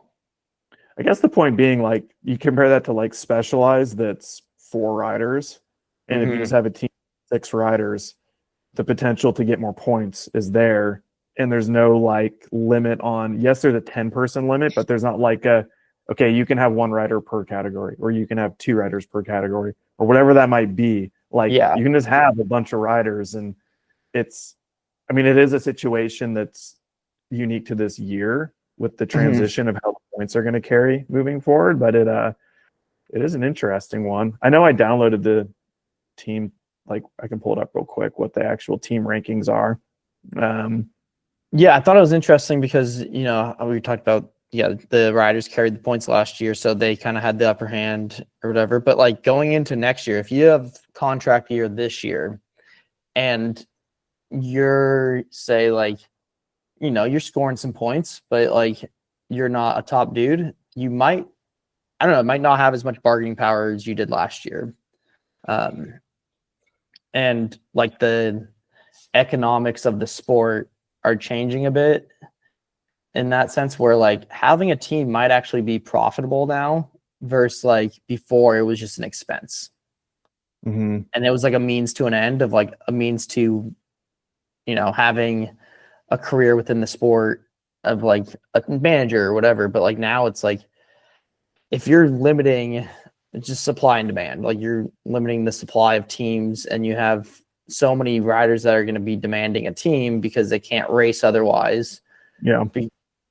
Because most people like outside the top 50, most people, like pretty much everyone inside the top 50 in UCI points is going to World Cups, and they're getting those at World Cups. You have the odd South Americans that will be able to get points at those races, or Pan Ams and stuff like that.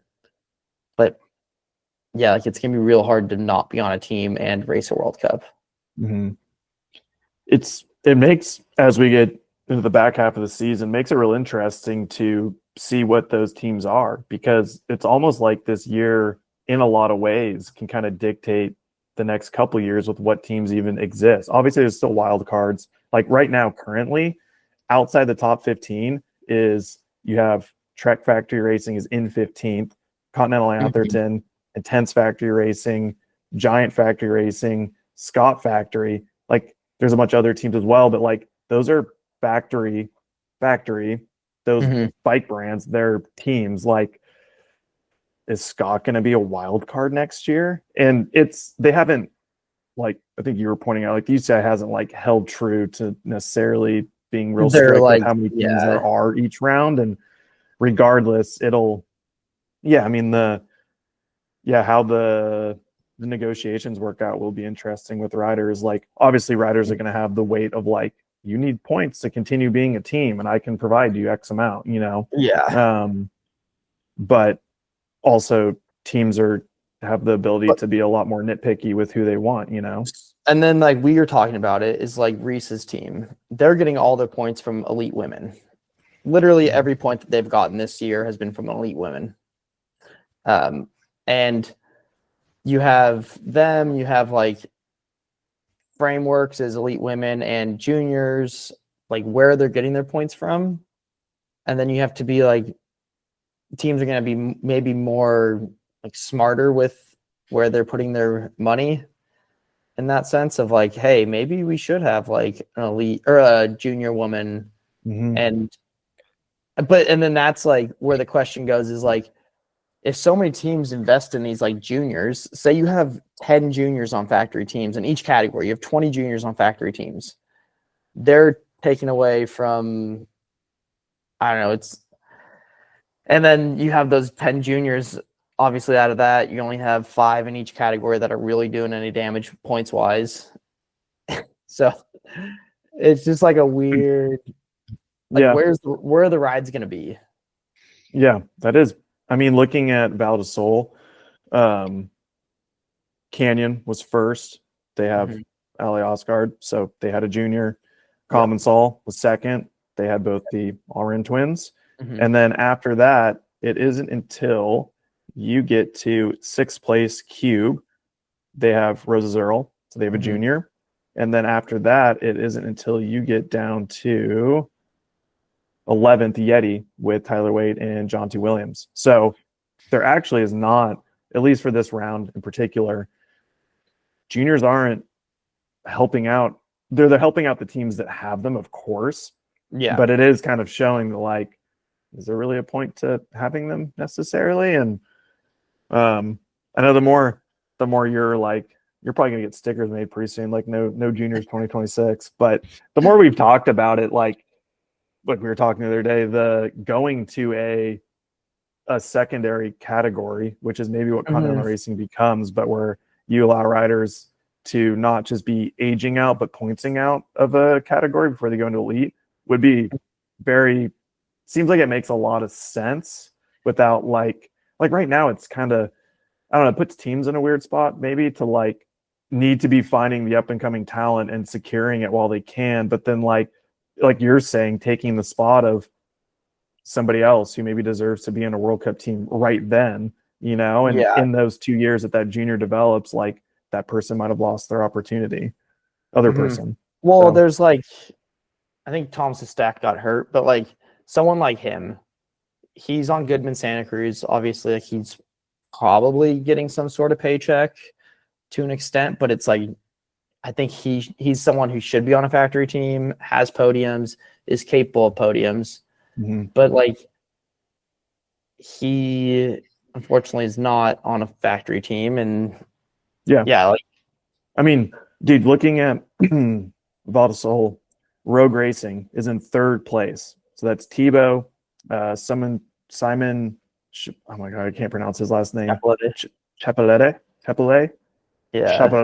and David Palazzari.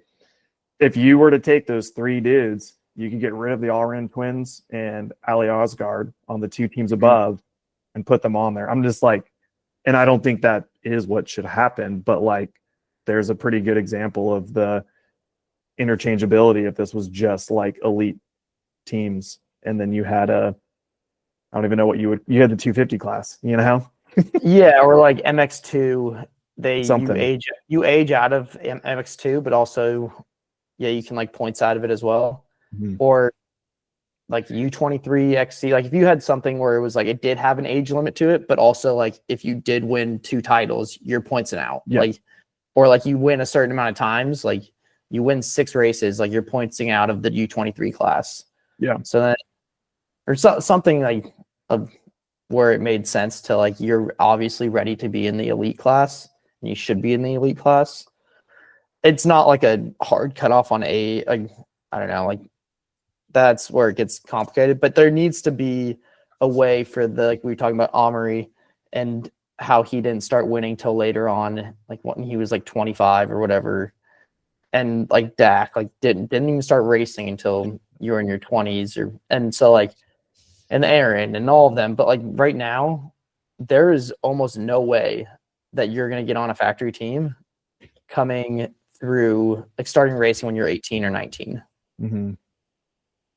Like you gotta hopefully all the continental stuff in like 2 to 3 years kind of, maybe that does help fill some of like what we're talking about, and just like the need to not make people feel the force to, when they're 17 and 18, to go to World Cups and like that's their only shot. And then also like the kids are just like getting so hurt at such a young age. You're like that, and it's just like, I don't know.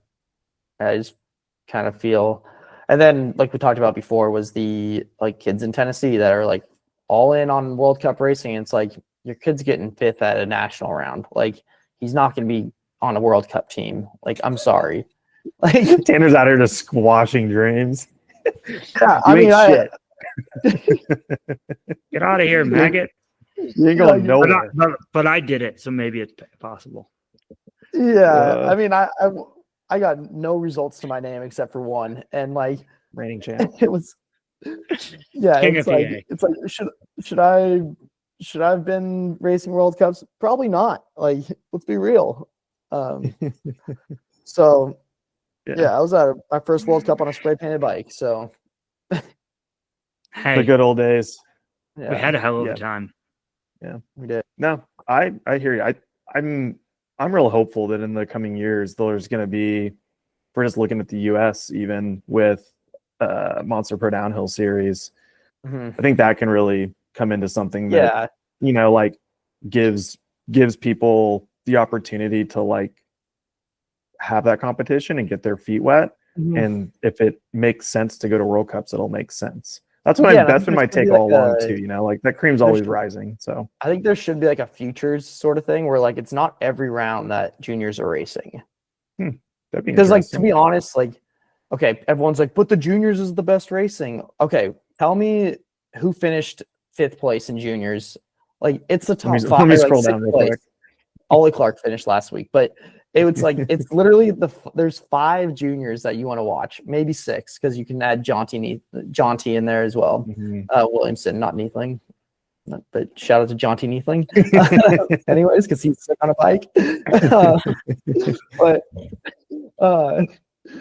Like there's like 5, and then like the junior women, like it's like there's 5 of them that you actually want to watch, and the rest of them are just filling out the class. Maybe they have like a big ride or like a breakout ride once in a while, but for the most part, there's 5 of them in each class that are like competitive each weekend.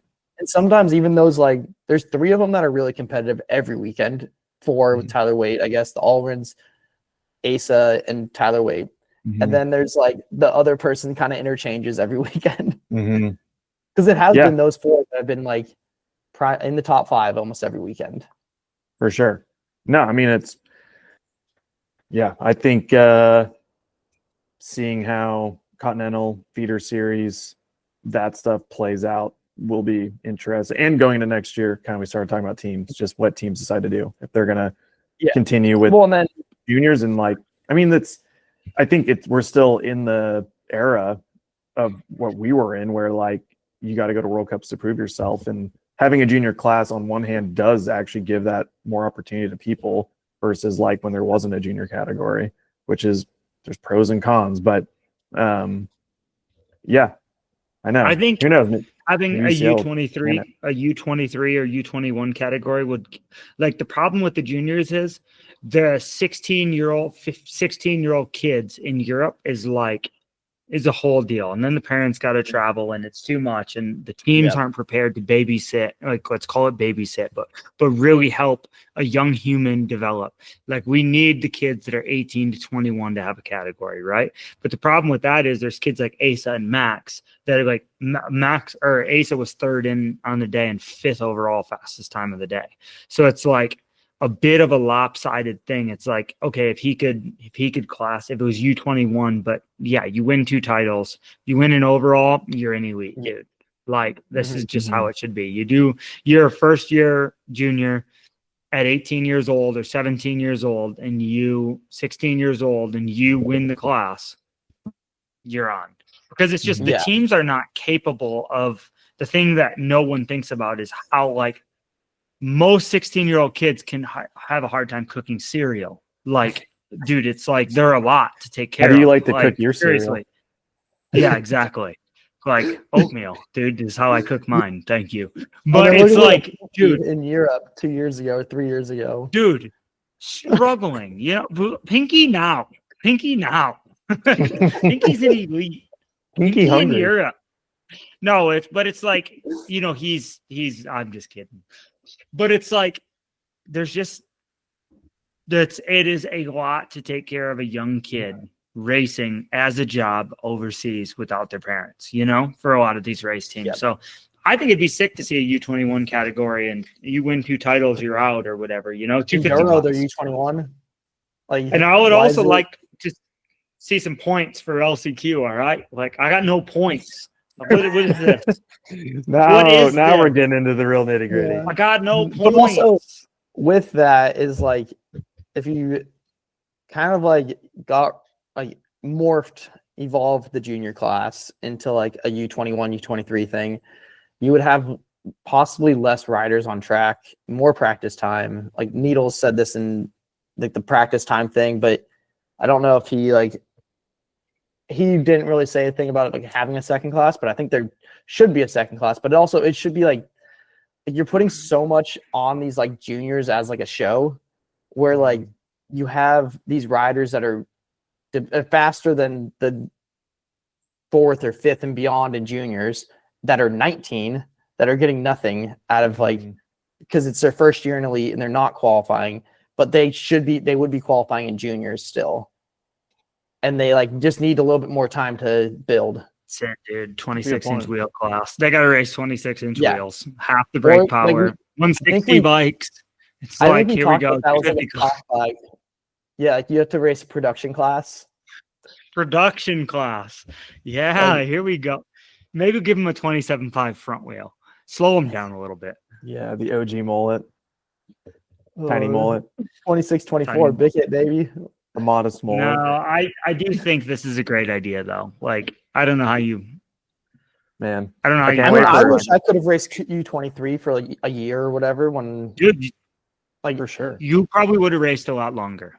Yeah. So. For sure. Well, yeah, we would have been cleaning up on these kids, We had a fighting chance. I could have been qualifying in juniors, U20, whatever the fuck it would be called. I would have been qualifying good back then. I wouldn't have been beating Finn, but like I would have been top 10. Would have been up in the game. Yeah.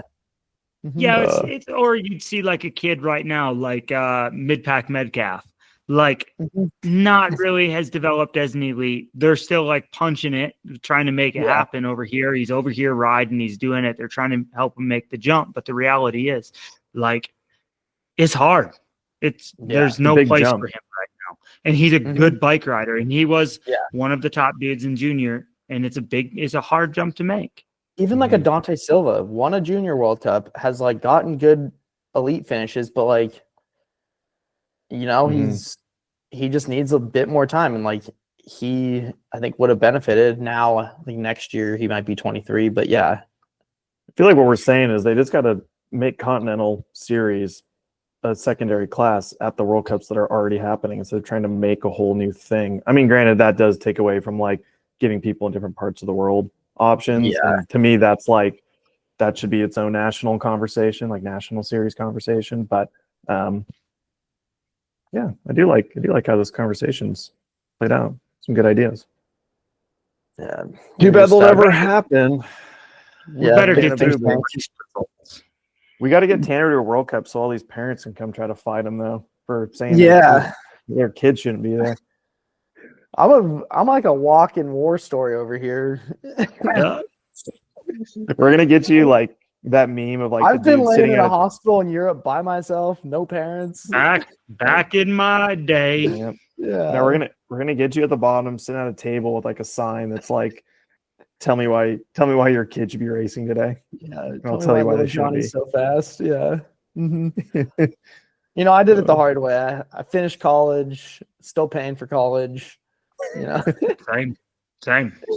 Spray painted bike. I was 3 years old. Yeah. Tell me you need the newest bike to win a national round. Just tell me. What a funny thing that downhill racing is. Maybe it'll get figured out at some point. It's new. It's got to be better. Everything new is better. It's better. It's true. Yeah. So I don't know. I can think about some old bikes that are definitely still pretty good. That may be better. Like some good old bikes that ripped. Dude, I mean, most other not talking about downhill bikes right now, the evolution, not revolution mentality. It's very strong. Nothing is super new anymore. It's all just tweaked from the previous version. So you don't need to buy a new bike. I mean, the new ones are still good, but you don't necessarily need to buy it. No, I mean, but you should definitely go buy one. Yeah, some of them need jobs out there. I mean, e-bikes are pretty cool. You know, you want one. I will say my new enduro bike is really sick. Yeah, but it is an evolution. Yeah, and there it is, though. But does it have a motor? Yes, it has a question mark. Do you see these roadie tan lines right here? It needs a motor. Not me. Come on, dog. Okay. You don't have turbo. I got turbo. Yeah, it's called shifting up. You should have another gear. I got a KOM on the coast in San Diego. There's like 60,000 people that have ridden that segment. That's still impressive. I mean, who's on the top? You're recording with your phone? But I didn't see any of you slashing corners at Canuga. I didn't see you. We were on a trip. You didn't come ride with me. The bike was a little squirrely. I know. I don't know what year they're talking about. We got tied down with work. All right. Yeah, but I don't got that no more. So, we've talked about a lot. I don't think we need to do the Maxxis make or break section this weekend. But would you just come on? Let me talk about the you want to talk more about the track? Yeah, the bus stop. I think the race was won in the bus stop. And I ran a high roller front and a DHR 2.5 rear. Okay. Is that different than a 2.4 in the rear regularly? Is that why you're pointing it out? Higher volume. Yeah. Needed more room for monster trucking. Higher volume. Or trucking. But did you go less pressure? Same pressure. No. Same pressure. Did you go higher pressures in Val di Sole to save wheels, or I should have went even higher. I was up 3 psi and I should have kept going. No insert. No insert. Would you Well, think about running a Ryan Burney insert? I was just about to ask. I actually did. I actually Q2 had Ryan Burney insert in. Oh, Okay. you got a rim saver in there. Did I not. have yet to actually test the rim saver in a structured environment where like I would know if it actually does Okay. things Mm-hmm. that I need it to do. I think the idea of that one is it doesn't do a lot of things that you notice. The idea is to not notice it. The idea is just to protect your wheel. Yeah. A little bit more than it is without something. Yeah. Mm-hmm. Hopefully I'm not doing your product injustice, Ryan.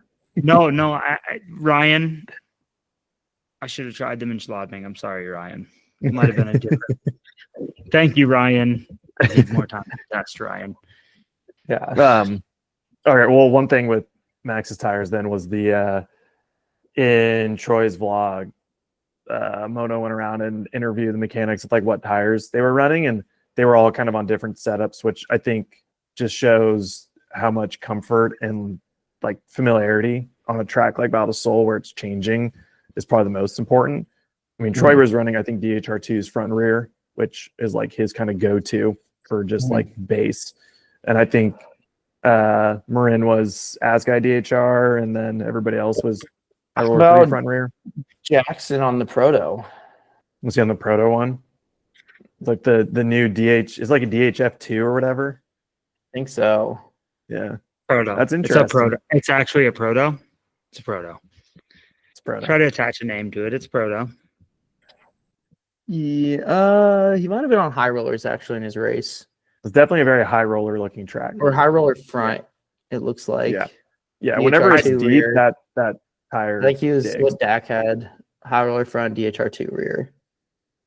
It's a good one. I was running the high roller in the rear, but it just didn't have enough volume. Interesting. I've never thought anything about volume. I'm also not real rear tire sensitive, so yeah. Okay, I feel like we've been sitting here for at least 2 hours. Spomer's chainless question. Oh yeah, they broke Spomer's his chain just on convinced purpose, that and yeah, no chains 2026, and that's why your bike doesn't work because it has a maybe chain that's still. that's the second class is a chainless class. Oh gosh. Oh no! Bootleg Canyon. Oh no! Oh no! Live wire classic. If we're doing that, the bikes have to have pegs, no cranks. Yeah. Remy Morton's coming back to World Cup racing. For those who didn't know, he raced for Polygon. Okay. Yeah, we get like one of these every 2 years. Someone blows a chain, does well. Everybody's like, see, the bike works so much better. And I'm like, sick. Why is the chain on the next weekend? Prove it. Yeah. Man. I don't know. I mean, it did break at the best time possible. I'm just gonna say. And it got thrown out the back. So, yeah. not much more you can ask for. To be fair, I was standing there watching the race, watched him come down, and never knew he broke the chain. I was just like, oh, Tebow went fast. Wow. That was crazy. He was really doing it. He's really doing it. My computer's doing it. Okay. Shout out to Burgtec as well. Our other brand supporting this. Jackson won again with a dirt jump seat, so we probably should all be running those at this point. Maybe that's what he's doing. He's just pinching to toss the bars at any given moment, and that's how he's pumping so well. No, Yeah, I will say it does look comfy. It does look comfy. I don't know if it's a Bryceland signature seat or not. Okay. It looks sick. I actually was cleaning out my garage this weekend and saw it in a box still, and I was like, I really got to put this on something. I just can't bring myself to like put it on a pedal bike. I just don't think I don't got the butt bones for that, you know? I need some more support. But man, for just the street cred alone, it almost is worth it. Yeah. I have a bunch of notes for racing, so I feel like I should just roll through it for people who didn't get to watch the race if they actually want to hear it. Cool. Junior women, Rose and Earl, first place, back-to-back wins for the Austrian on Cube Factory Racing. First junior woman to win 2 World Cups this season as well. Extends her points lead by 35 points. I think she had a perfect weekend, won qualifying as well. Ali Osgaard in second, back-to-back second-place finishes, super close to the win, 0.6 off, and another good building weekend for her after a bit of a rocky start. Moved into third in the overall. I feel like we're all just waiting for that first win to come. Surely it will. Kate Hastings in third, first podium, second race. Pretty rad, 2.7 seconds back, so pretty close in touch, and confirmed that is Jenna Hastings' younger sister. I think we all knew that, but last weekend we weren't positive. Ellie Hulsbosch was in seventh. She was on pace for a podium run and then ended up going down. So same thing in qualifying. Glad she's all right. She holds on the second in the overall, and then good to see Tilly Melton back after crashing out in Leo Gang. She finishes fourth, and then Bella Birchall rounded out the top five. So that's overall. We got Roses Earl, 205 points in first. Ellie Hulsbosch holds on the second with 150 points. Allie jumps up to third with 125 points. And then Tilly is in fourth, but tied with 125 points. And then Lena Frenner is in fifth, and Bella Birchall is in sixth. They both have 120 points. So pretty snug on the points in the junior women's class right now. Be interesting after these next two back-to-back rounds with Thuile and Andorra, where everybody is sitting. Junior men, Till Allren, he's finally beat his brother. It's not even about winning the race. He just beat his brother Max. Feels like it's apparently he's the one that wins at like any local race or regional race. If you root and rein him, he's got an impressive record of going very fast at like, any European type race or French Cup or something, you know? Yeah, dude, Bess's brother would have been third in elites, which is very impressive. Sits third in the overall now. Only shaves 10 points off his deficit to first, which is his brother, Max. And now sits 7 points behind second place. Max finished second, Mr. Consistent. It was a tight race, really was. I mean, it was only 0.5 off. Had a pretty big mistake in the middle, missing a rut. Probably would have been a lot closer race had that not happened. He's been on the podium at every race. I think he might be the only racer across all categories to have done that so far this year. Extends his overall over Tyler Waite in second by 5 points. It's now 30 points. Asa was in third. Another solid weekend, put in a good run. Can definitely tell he's riding a bit more mature, a bit less send in him. Which is good. You know, he's dialing in the volumes. He's figuring out what works, what doesn't. But the key is he's finishing runs, and he's on the podium. So fourth in the overall, 21 points back on Till. Needs to get a few wins. So there's still a lot of racing. Yeah, he was fast in Andorra. Crazy. And with Thuile's a clean slate. I'm not sure if maybe like the Allrens are in there or not, but yeah, I think he's got a lot of opportunity for sure. And then Tyler Waite in fourth, still a solid result for the Kiwi on Yeti. Kind of thought he'd be a contender at this round. I mean, he was in the mix. I just felt like coming into it with how much they were riding in Schladming and stuff, I was like, I think he's going to be on it.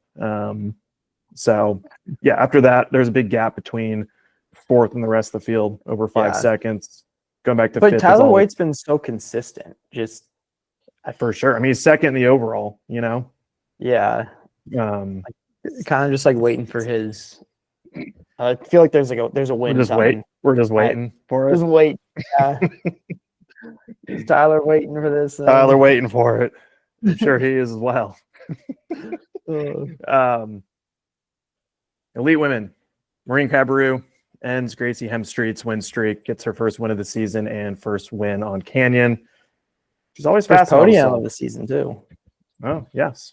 True. Yeah, it's been kind of she's been kind of one of those names that maybe a bit like Cami Blanche, where she's there. She's like in the top 10, but just hasn't really made it all connect this year. New bike, new team. Totally. Yeah. I picked her for my fantasy team, though. I'm going to claim that. I had a good vibe. I was looking at her splits. I was like, she's fast here. She's been fast here. And then she did it. And Spenwer still beat me in fantasy, so it didn't really matter. Valley in second, third podium this year. Still hasn't gone a win, which feels strange for her, just with the last couple of years she's had being so dominant. But I will say she's a lot more consistent than she's been in years past. It hasn't been quite as hot and cold, and she actually is taking over the overall now. So with no wins, she's in the leader's jersey. Yeah, in the how was your weekend recap sort of thing, she was talking about how they're kind of figuring out bike setup a lot more. It sounded like they were kind of far off the first couple rounds and have been reeling it back. Interesting. Yeah. It's always a surprising one to hear. I'm like, what'd you do all off season? Didn't she go to like Mexico or something like that after the last race last year? Hopefully. Went on vacation. Like Yeah, but that didn't last until April. She was there. She was there till April. Why isn't she Tanner? This is a good question. Yeah. I mean, I got to ride that bike again one of these days, but the one day I spent on it, I was like, this thing is stiff. And every YT I've ridden is stuff. So it looks like it works really well 29-29 too. What's that? It looks like it works really well when it's 29-29. But I don't see like because Ocean and Old Colby are running at 29-29. It looks like it works really well. But then I don't know, maybe with the mullet setup, it doesn't look like it's quite as balanced. No, it would be interesting to ride. I think that bike is incredibly progressive. Okay. Incredibly. Maybe it doesn't work that well with the RockShox then. Hard to say. I think Colby's running like a pretty light shock. Like I'm running like a lot. I'm over here and he's like over here and we're on the edges of the screen. Like super progressive. Hard to say how these things change with the 27.5 wheel and yeah. Monica Rosnick in third. The 100K dream that almost became reality. Yeah, still sick. She's fast there. She was third there last year, actually. And yeah, hopefully she keeps carrying that momentum. Like it seems like she's good on these technical tracks, and there's next round and Thuile sounds like it's going to be very similar. Yeah, it's good to see someone like on that team doing well because I feel like they've all just had. They need it. Yeah, like either crashes, missed the start, like. Yeah, because I think Harriet crashed this in her race run this weekend, right? I think so. She's been crashing quite a bit. Yeah. I think she like has the speed, but it's like an ASA situation. Just needs to aim it. Well, and she also came into the year like real hot, like at the first round, and then had all those weird issues. And I mean that definitely plays with you a little bit, you know. Monica I seen her after the race, and she was like pretty pumped. The girls might have went out after the race, and she was like really stoked because she definitely had like a pretty rough start to the season and knew she had the speed. So it was pretty cool to see her pumped up. And she's also like the one on the team running the most like normal bike. It's got like a chainstay and a seat stay. It's like a mid pivot with an idler. So definitely like not as extreme as maybe some of the other iterations of the frame, because I think like every frame that everyone's on is like kind of it was like the next one they built, the next one they built, the next one they built. But Monica's like was one off built for her quite a bit smaller. I do believe. Okay. Interesting. It's cool to hear that they have that ability. If only Reece could just get some longer chainstays bolted onto his. His are pretty long. Are they? Look at you laugh. Look, the chainstay or like the seat stay or the uni stay? What are we talking about here? The rear end. I thought he was laughing because he was like wanting a longer chainstay because it's like the old back in the day. Specialized made a that's big actually hit a really spec. good point. Remember the big hit spec, and it was a single pivot elevated chainstay was the spec part of it. That's what they got. It's like an orange Patriot almost. 222. He looks like he's swinging off the back. Either that or get a. I think he needs a stem. He needs a stem, not a mount clamp. Yeah. I feel like get a gooseneck on that thing. Here's what I'm gonna feel like, and I'm just like speaking off pure speculation. I have no idea. I've never ridden the bike. I have no information. But the bike is probably sick riding it on a normal track, and then you put it on a World Cup racetrack, and maybe it's just not stable enough. I don't know. I was maybe gonna it's say, just I think there might speculation. be too much flex as well. Is the other thing? It's like too much flex. Flex Yeah. is sick until you start pushing. And then your soft, beautiful gripping dreams become a spring-loaded reality that could shoot you off of it. Yeah, they might need to do a Norco route on this and start wrapping things in carbon. Yeah, I don't know. Like I'm just fill in the speculating. voids with like carbon inserts, I'm pretty sure. Yeah, Yeah. yeah, which Okay. is sick. Like they have all the Super cool. tuning. It is a pretty cool concept. Yeah. I think they're bit in the weeds though right now. Like I said, Yeah. I don't know. And I'm not saying bad things. We don't here. either. I'm speaking No. positively. I'm just saying Reece has been on the floor a lot. Usually when you're on the Mhm. floor, it ain't going great. Yeah. No, I mean I'm I'm just- mostly kidding around. Yeah. Like I'm just basing things off what I'm watching, and Mhm. he's obviously going much faster than I'm ever gonna go. So Yeah, he's a and I sick want Hey, him whoa, to go whoa, well Jason, for you all got those top things. 30. All right. It's true. Once upon You a got time, I was cred. last place in finals by today's You might might standards. have got even cred, beat you might have even beat Reece that weekend. He was racing back then. Yeah, he was out of Bergamot. Wow. I'm gonna Gracie look this Hemstreet in fourth place. feels like a drop in performance after winning 2 back-to-back, but the reality is that's a hell of a lot better than she was going last year, and it's cool to see her being consistent, putting down good runs. Drops a second in the overall, which if I had to guess, she's probably like okay with, because she knows she has the speed and maybe takes the pressure off a tad bit. Just blew it in fifth, back-to-back fifths, solid result. Maybe expected her to be a little bit faster, kind of like, Monica or whatever. But I think both of them, I picture in a similar boat going into Thuile, being like, I bet they could be back in the mix again. Good confidence, all those things, There's a 4-second gap between fifth and sixth, and then the top 5 are separated by 2.2 seconds, top 10 by 13 seconds. Just a note I made. Nina in seventh. That was impressive considering her freaking wall ride excursion in Leo Gang. You're supposed to turn on the wall rides, not hit them like jumps, but every year somebody forgets. Yeah, that was sick. FMX kicker. Yeah, I would never do it, so props to her. Sick to see. Damage control still in the mix. I mean, I think in the past, she kind of seems like somebody that is mature with her injuries and crashes and like not coming back too fast. It seems like, why are your eyes so big?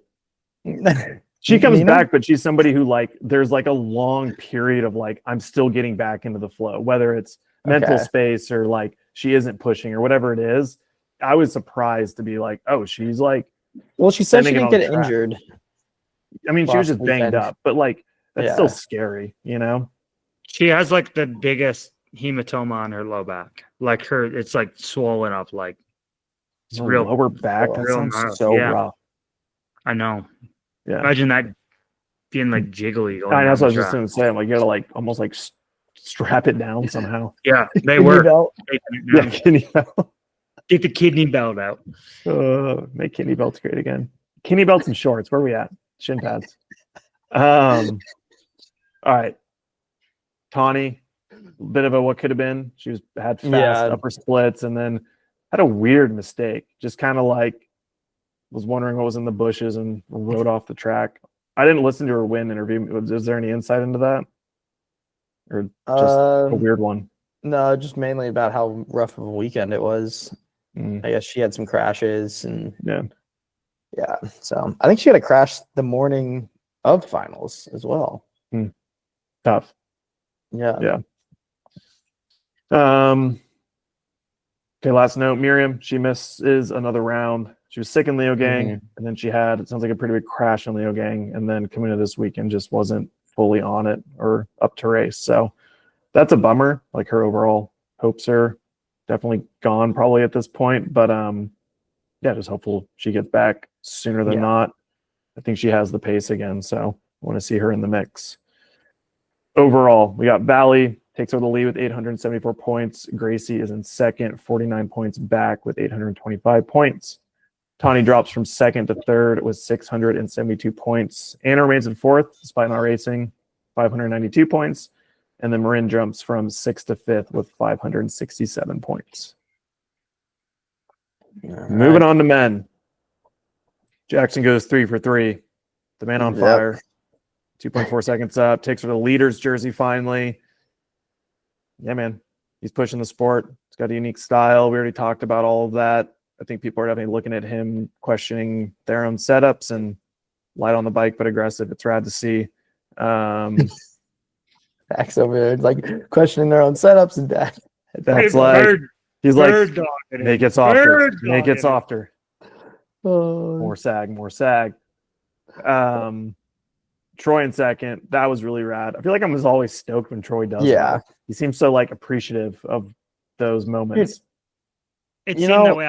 I talked to him today. Like he was sitting at the cafe doing some runs on the Pointy, and I was like, dude, like I see you. We ride the lift together, and he's like, oh yeah, look at me. I won the last World Cup of the year, and I'm kind of been struggling all season. Then you go and turn it around, and he's like, oh. But he's like so humble about it, you know, like such a good dude. And I feel the same. Like he is really like. It's cool to like get to know him on more of a personal level, because I like went over and wished him good luck before like the race, and he was just like kind of laying on the physio bed out of it, you know. And it's like cool to see like that side of him, like so like grateful for the opportunity. And it was like, dude, I thought you won it. He was like, yeah, me too. Like for a minute there, I thought I won before I seen green at the first split. Yeah.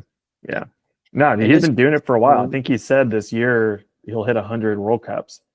So, like, yeah, it's just cool. I think as well, it's understandable when people are super close to winning and you can be upset that you were so close and didn't, or racers naturally are always looking for how they can be better for next time and where they, you know, lost an opportunity or whatever it is. But it feels good to see somebody just be like, dude, I'm so stoked. Like this is so cool. 'Cause that's how I imagine I would feel in that moment, you know? Maybe it's more relatable in a way. Yeah. It's like, and also it's crazy how he only has, I think it's 4 World Cup wins. I know. With how many podiums he has, and he's like still getting podiums and like contending for wins. So it is crazy. I know his first podium has got to have been like 2010. It was 24 or first podium. Yeah, he podiumed as a junior, I believe. I think he was a junior back then. 2011, it's a long time maybe. ago.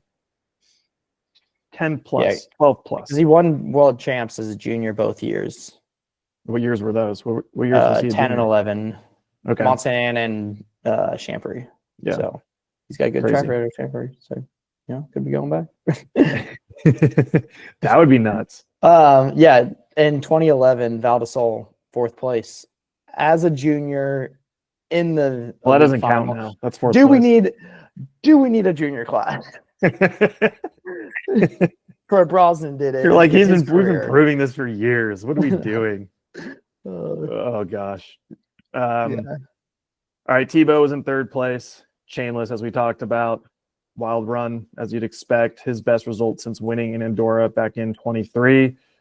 It's good for him. Definitely has had some adversity the last couple of years. So, I mean, he's fast. He's always been fast. It's just putting it together. So that was rad to see, especially for being on a smaller team. Dylan Maples in 4th. I would say it's like the feel-good result of the weekend, maybe second to Troy or right up there with Troy. Best result for the young American. He's always been fast there. Put the freaking team on his back as well. Yeah. With Amory being out, he beat Loris. Jumps to 19th in the overall as well. He was like somewhere in the high 20s before this. That was sick. Team NorCal represent. Dude. Yeah, he held it down. He did. And he's got the Amory style, I feel like. Very over the front. Big shoulders. Aggressive. Yeah. Yeah. The elbows gnarliest looking broken collarbone. Does he? Like the bone that like just heals and it sticks straight up right here. Like separated shoulder, broken collarbone. You've seen it, right, Dak? I seen it. He was cooking last week, and I was like, "Fuck." It's like one of those things where you look at and you're like, ooh, like He's been hanging out with us. We're riding with Pinky, and he's like, "Oh, right off the back," and I'm like, "I don't think you do, dude." No. Like, every time I see him, he's like motoing down on the front. Yeah, it reminds me of Aaron a little bit. Just very low, very like Mhm. attack the whole time, but also isn't phased very much. Very still on the bike. Shout Yeah. out to Team NorCal. Also, Yeah. the bike looked insane. Did their bikes look Apparently he's really got good. some new stuff on it that was like carryover from Amory. Yeah, Like Amory. they said that in There's the broadcast, Mm-hmm. and I was like, "Is that true?" I'm Yeah. like they're all like as Well, I let's know not get Amory it. had like steel chain stays and seat stays or whatever, like and maybe stuff more like of that that. setup. Yeah. Steel's So. real.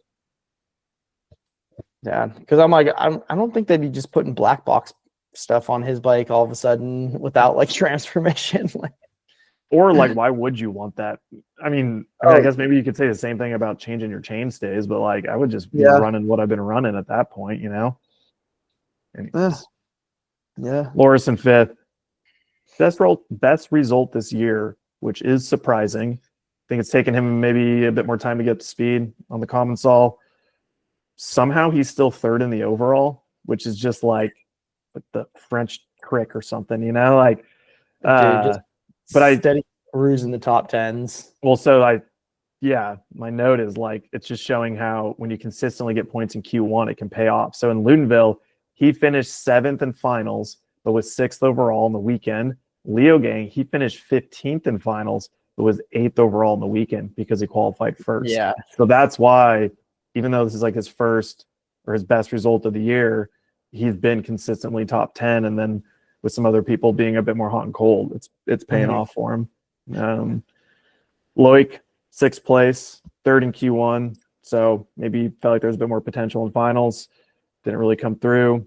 Maybe a little bit of overall damage control from the champ. He just still being in the mix, even if it wasn't his best weekend or feeling the most confident. Sits overall now. He's 100 points back on Jackson. Oliver Zoir in 7th. Best result ever for the Swiss rider in Orbea, or Australian rider if you're Josh Carlson. He only qualified for one World Cup last year, which is crazy. So he's having like a way better year this year. I think he was hurt. There probably was something like there. Yeah. But he was still at the races. So still it's just crazy. I mean, even even if you are hurt, to just like go to all the races and not be in the show is mentally rough. So he sits 13th in the overall. It's pretty cool to see. Stefano Introsi in 12th, best result ever for the Italian, and then Daniel Castellanos in 16th, his first elite final. He's a junior the last couple of years, so that's really rad to see. And then Antoine Piron, what could have been story for sure, very fast in Q2 after Q1 problems, and then had top 4 splits in finals. And then he got a flat. Yeah, got a flat tire. I just take notes based on looking at the splits without watching the race. So I'm like, but a bobble up top cost him, which isn't true. All right. Jackson takes over the lead, 874 points. Loic, as I said, is 100 points back. Loris jumps from 5th to 3rd, 525 points. Pretty far back on 1st and 2nd. Amory drops from 4th to 3rd with 524 points. So super snug between them two. Tebow makes the leap from 9th to 5th with 502 points, and Luca drops from 4th to 6th with 470 points. Boom. There she is. Burgtec, Labor of Love Award. We give out $200 every round to the racer that's not in a factory program who had a good race. I have 3 names there. Kind of feeling like the second name feels the most appropriate. Jack's got 2 thumbs up. I just feel like if it's between elites and juniors, we gotta give it to the elite. I'd say that too, yeah. Cool. I just mentioned a minute ago, but Stefano Introsi, 12th place. He's on a team, but it's not road racing, and it's not like a World Cup team by any means. It's also with the Loris Ravelli, I believe, is also another name people would Is recognize on he that on team. the It's like I don't actually know how to say it necessarily. Bike Center or whatever. Yeah, it's it's Yeah. something. He is riding for Bike Center Simone, whatever that might be. On the Pirellis. Godspeed. Scorpions. Sick. Yeah, it's cool to see, man. It's cool to see names like that we've heard over the years, sticking with it during this like kind of tough transition year with all the team stuff playing out, and to have his best result on home soil. I'm sure he probably had a lot of friends and family there. Yeah, sick to see. Dope. I'll hit him up. Get him his 200 bones. We've been not talking about the next round as much this year in podcasts, but with next round being a new venue, maybe we talk about it just a little bit to close out this episode. The only footage I've seen is from this off season with, I think it was the UCI. Loris. Yeah, them riding like a very damp winter looking version of the track, but it sounds like it's steep. It has a lot of pitch, and it looks like they've tried to make the track a bit more how Val di Sole was this weekend, where there's more turns and then maybe some like bench cutter straights between. So I think it's shaping up to be positive. I didn't listen to Loris's Win TV, but what was his comments about it? It's going to be hard. Was it due to like it just breaking down? It's going to be challenging. Yeah, I think just developing, and it sounded like more of how what was it? Ludenville was 2 years ago. Was the first year of Ludenville 23? So yeah, where it was like track was changing quite a bit. It seemed like it'll be really sick to ride and stuff like that, but then it's going to be difficult to race. You know, we haven't had any weather or minimal weather outside the first round this year, which has been like literally the last 2 years has been like a common theme. And so a fresh track is a tough track to get weather. I think we're too far out to know if it will, but that'll be interesting also. I don't know what that dirt is like, and I guess we'll find out once everybody's doing track walk and if it is going to rain or not. But yeah, these days it's hard to even predict who might do well, because especially in the elite fields, there's a pretty big spread right now. As we were talking, the juniors are maybe a bit more defined on who will be up there. Luca Shaw will be in the top 10. Yeah. Safe bet. Yeah. Really? It's just kind of what he does. Crazy. Yeah. Crazy. Same with Loic, most likely. Yeah. Yeah. Now I don't know, man. It's sick. I love that. Like, I actually really enjoy how our fantasy is laid out. If you're not playing and you're listening to this, you're freaking blown it. You should go play. But you can make your picks after Q1 and Q2. So it kind of forces you to be more intimate with how people's weekends are going and how they're progressing, their speed's coming along, who maybe had some moments of glory at some splits that could potentially do it in finals. And it makes you realize that everybody's really quick. It's hard to kind of like draw too many parallels, at least so far this year. Well, I mean, there's the names that are fast, but yeah, they're expensive. They are expensive. It does make it. Have you been playing DAC? No, but you know who's not expensive?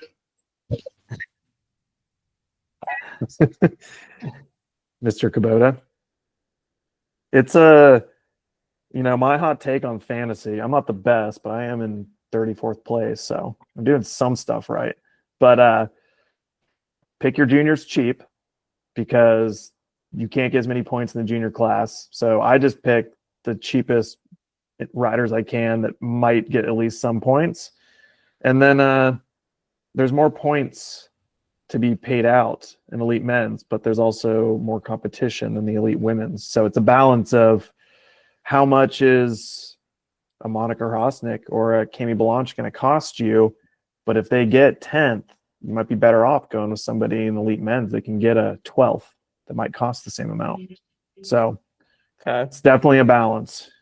You got to pick at least one or two that you're like, these are my podium people. I'm going to drop some bank on them, and then I'm going to try to fill out the field as best I can. But in general, I always end up with like 17 or 18 people on my team, no matter how many hours I spend wasting on a Friday staring at it. It's work related though, so Yeah. flying behind on everything else. I was trying to figure out who has the most podiums, but never a win. Oh yeah, Lucas Shaw, I think, has 9 podiums. If you count top 5s, he has a lot of 5ths. He's really good at getting around there. maybe I should task you to figure that out and then drop it in our forum. But I tried to use ChatGPT to figure it out, and they said they gave me some dude from like the 90s who won or was on 11 podiums before he got his first win. Who? I forget the dude's name. Let me see if I still have it. No, I don't have it up anymore. Well, sorry to him. Yep. But he got a win, so it doesn't even matter anyways. Yeah, you're on the list. Yeah. But I know, like, dude, Brendan Fairclough was the other one who had quite a few. Yeah, just like looking at it right here, like, dude, he has 4 podiums in the one page that I'm looking at. So, Dak, how many podiums do you have? 7. Dak's up there too. Yeah. It's quite a few. Yeah, it is. Yeah, it is. How do you feel for this weekend? We've talked a lot about where you're at and kind of what you're focused on to keep getting better, but you're going to a new venue and stuff. Is it just kind of focus on the recovery like you were talking about, make sure you're not blowing yourself out, and then just take the track as it comes, not try to override it? Yeah, lap by lap, you know. The goal is to hopefully not waste a bunch of runs and be in contention to get in Q1. That's my goal, is to try to like get up to speed quick, do a really good job on track walk. You know, like hopefully both the boys are up there and help get me on lines pretty quick and you know, make quick shifts and hopefully figure it out so that I can be ripping. Usually I'm not good at getting up to speed quick, but I'm usually good at new venues. So I'm excited about this. Historically, I've been pretty sweet at new venues. And for me, that's not being on for a podium. For me, that's being on for being in the final. And yeah, if we can get our process refined, man, we can get everything dialed in. We can be there. I mean, I think I'm fully capable, and I think I'm riding really well at the moment. Like when I'm riding bike park laps and stuff with the boys, like there's no problem. It's just doing it on race day. I think you got it. Which is for me qualifying day. Yeah. I think for most people it is. So, yeah. Just got it. I mean, that's how it was for Tanner and I. Right, finals day was just bonus. Just bonus practice time. Day was race day. Yeah, man. Just try to get the job done quick. You know, I can't get up to speed as fast as Pinky, but yeah, try to channel that energy and try to manage my time well, my energy well, and yeah, make good changes and make smart decisions, and hopefully it'll lead to a good result. Sick. I look forward to seeing it. I think it will. I got good vibes about it. I'm going to the hideout for dinner. You're welcome to join me. See you at the hideout. Take the podcast to dinner. Come on. Yeah, come on. Podcast on the move. Live podcast with gas. All right. Thank you, everybody, for listening. Thank you, Maxxis and Burgtec, supporting the Beat Practice podcast. And we will see everybody hopefully quickly after Thuile, because Andorra is right afterwards. Yeah, there's 2 weeks. Yeah. Dang, guys, that's 4th of July weekend. You better do it for America. Yeah. There better be some fireworks and good ones. If I make the final, I'll have my Roman candles out. To be screaming Eagles. Your dropouts. Bottle rocket. I think you're on for a good one. I can see the fireworks already. Thanks, mate. All right. Peace out, everybody. See you, boys. Later. But peace.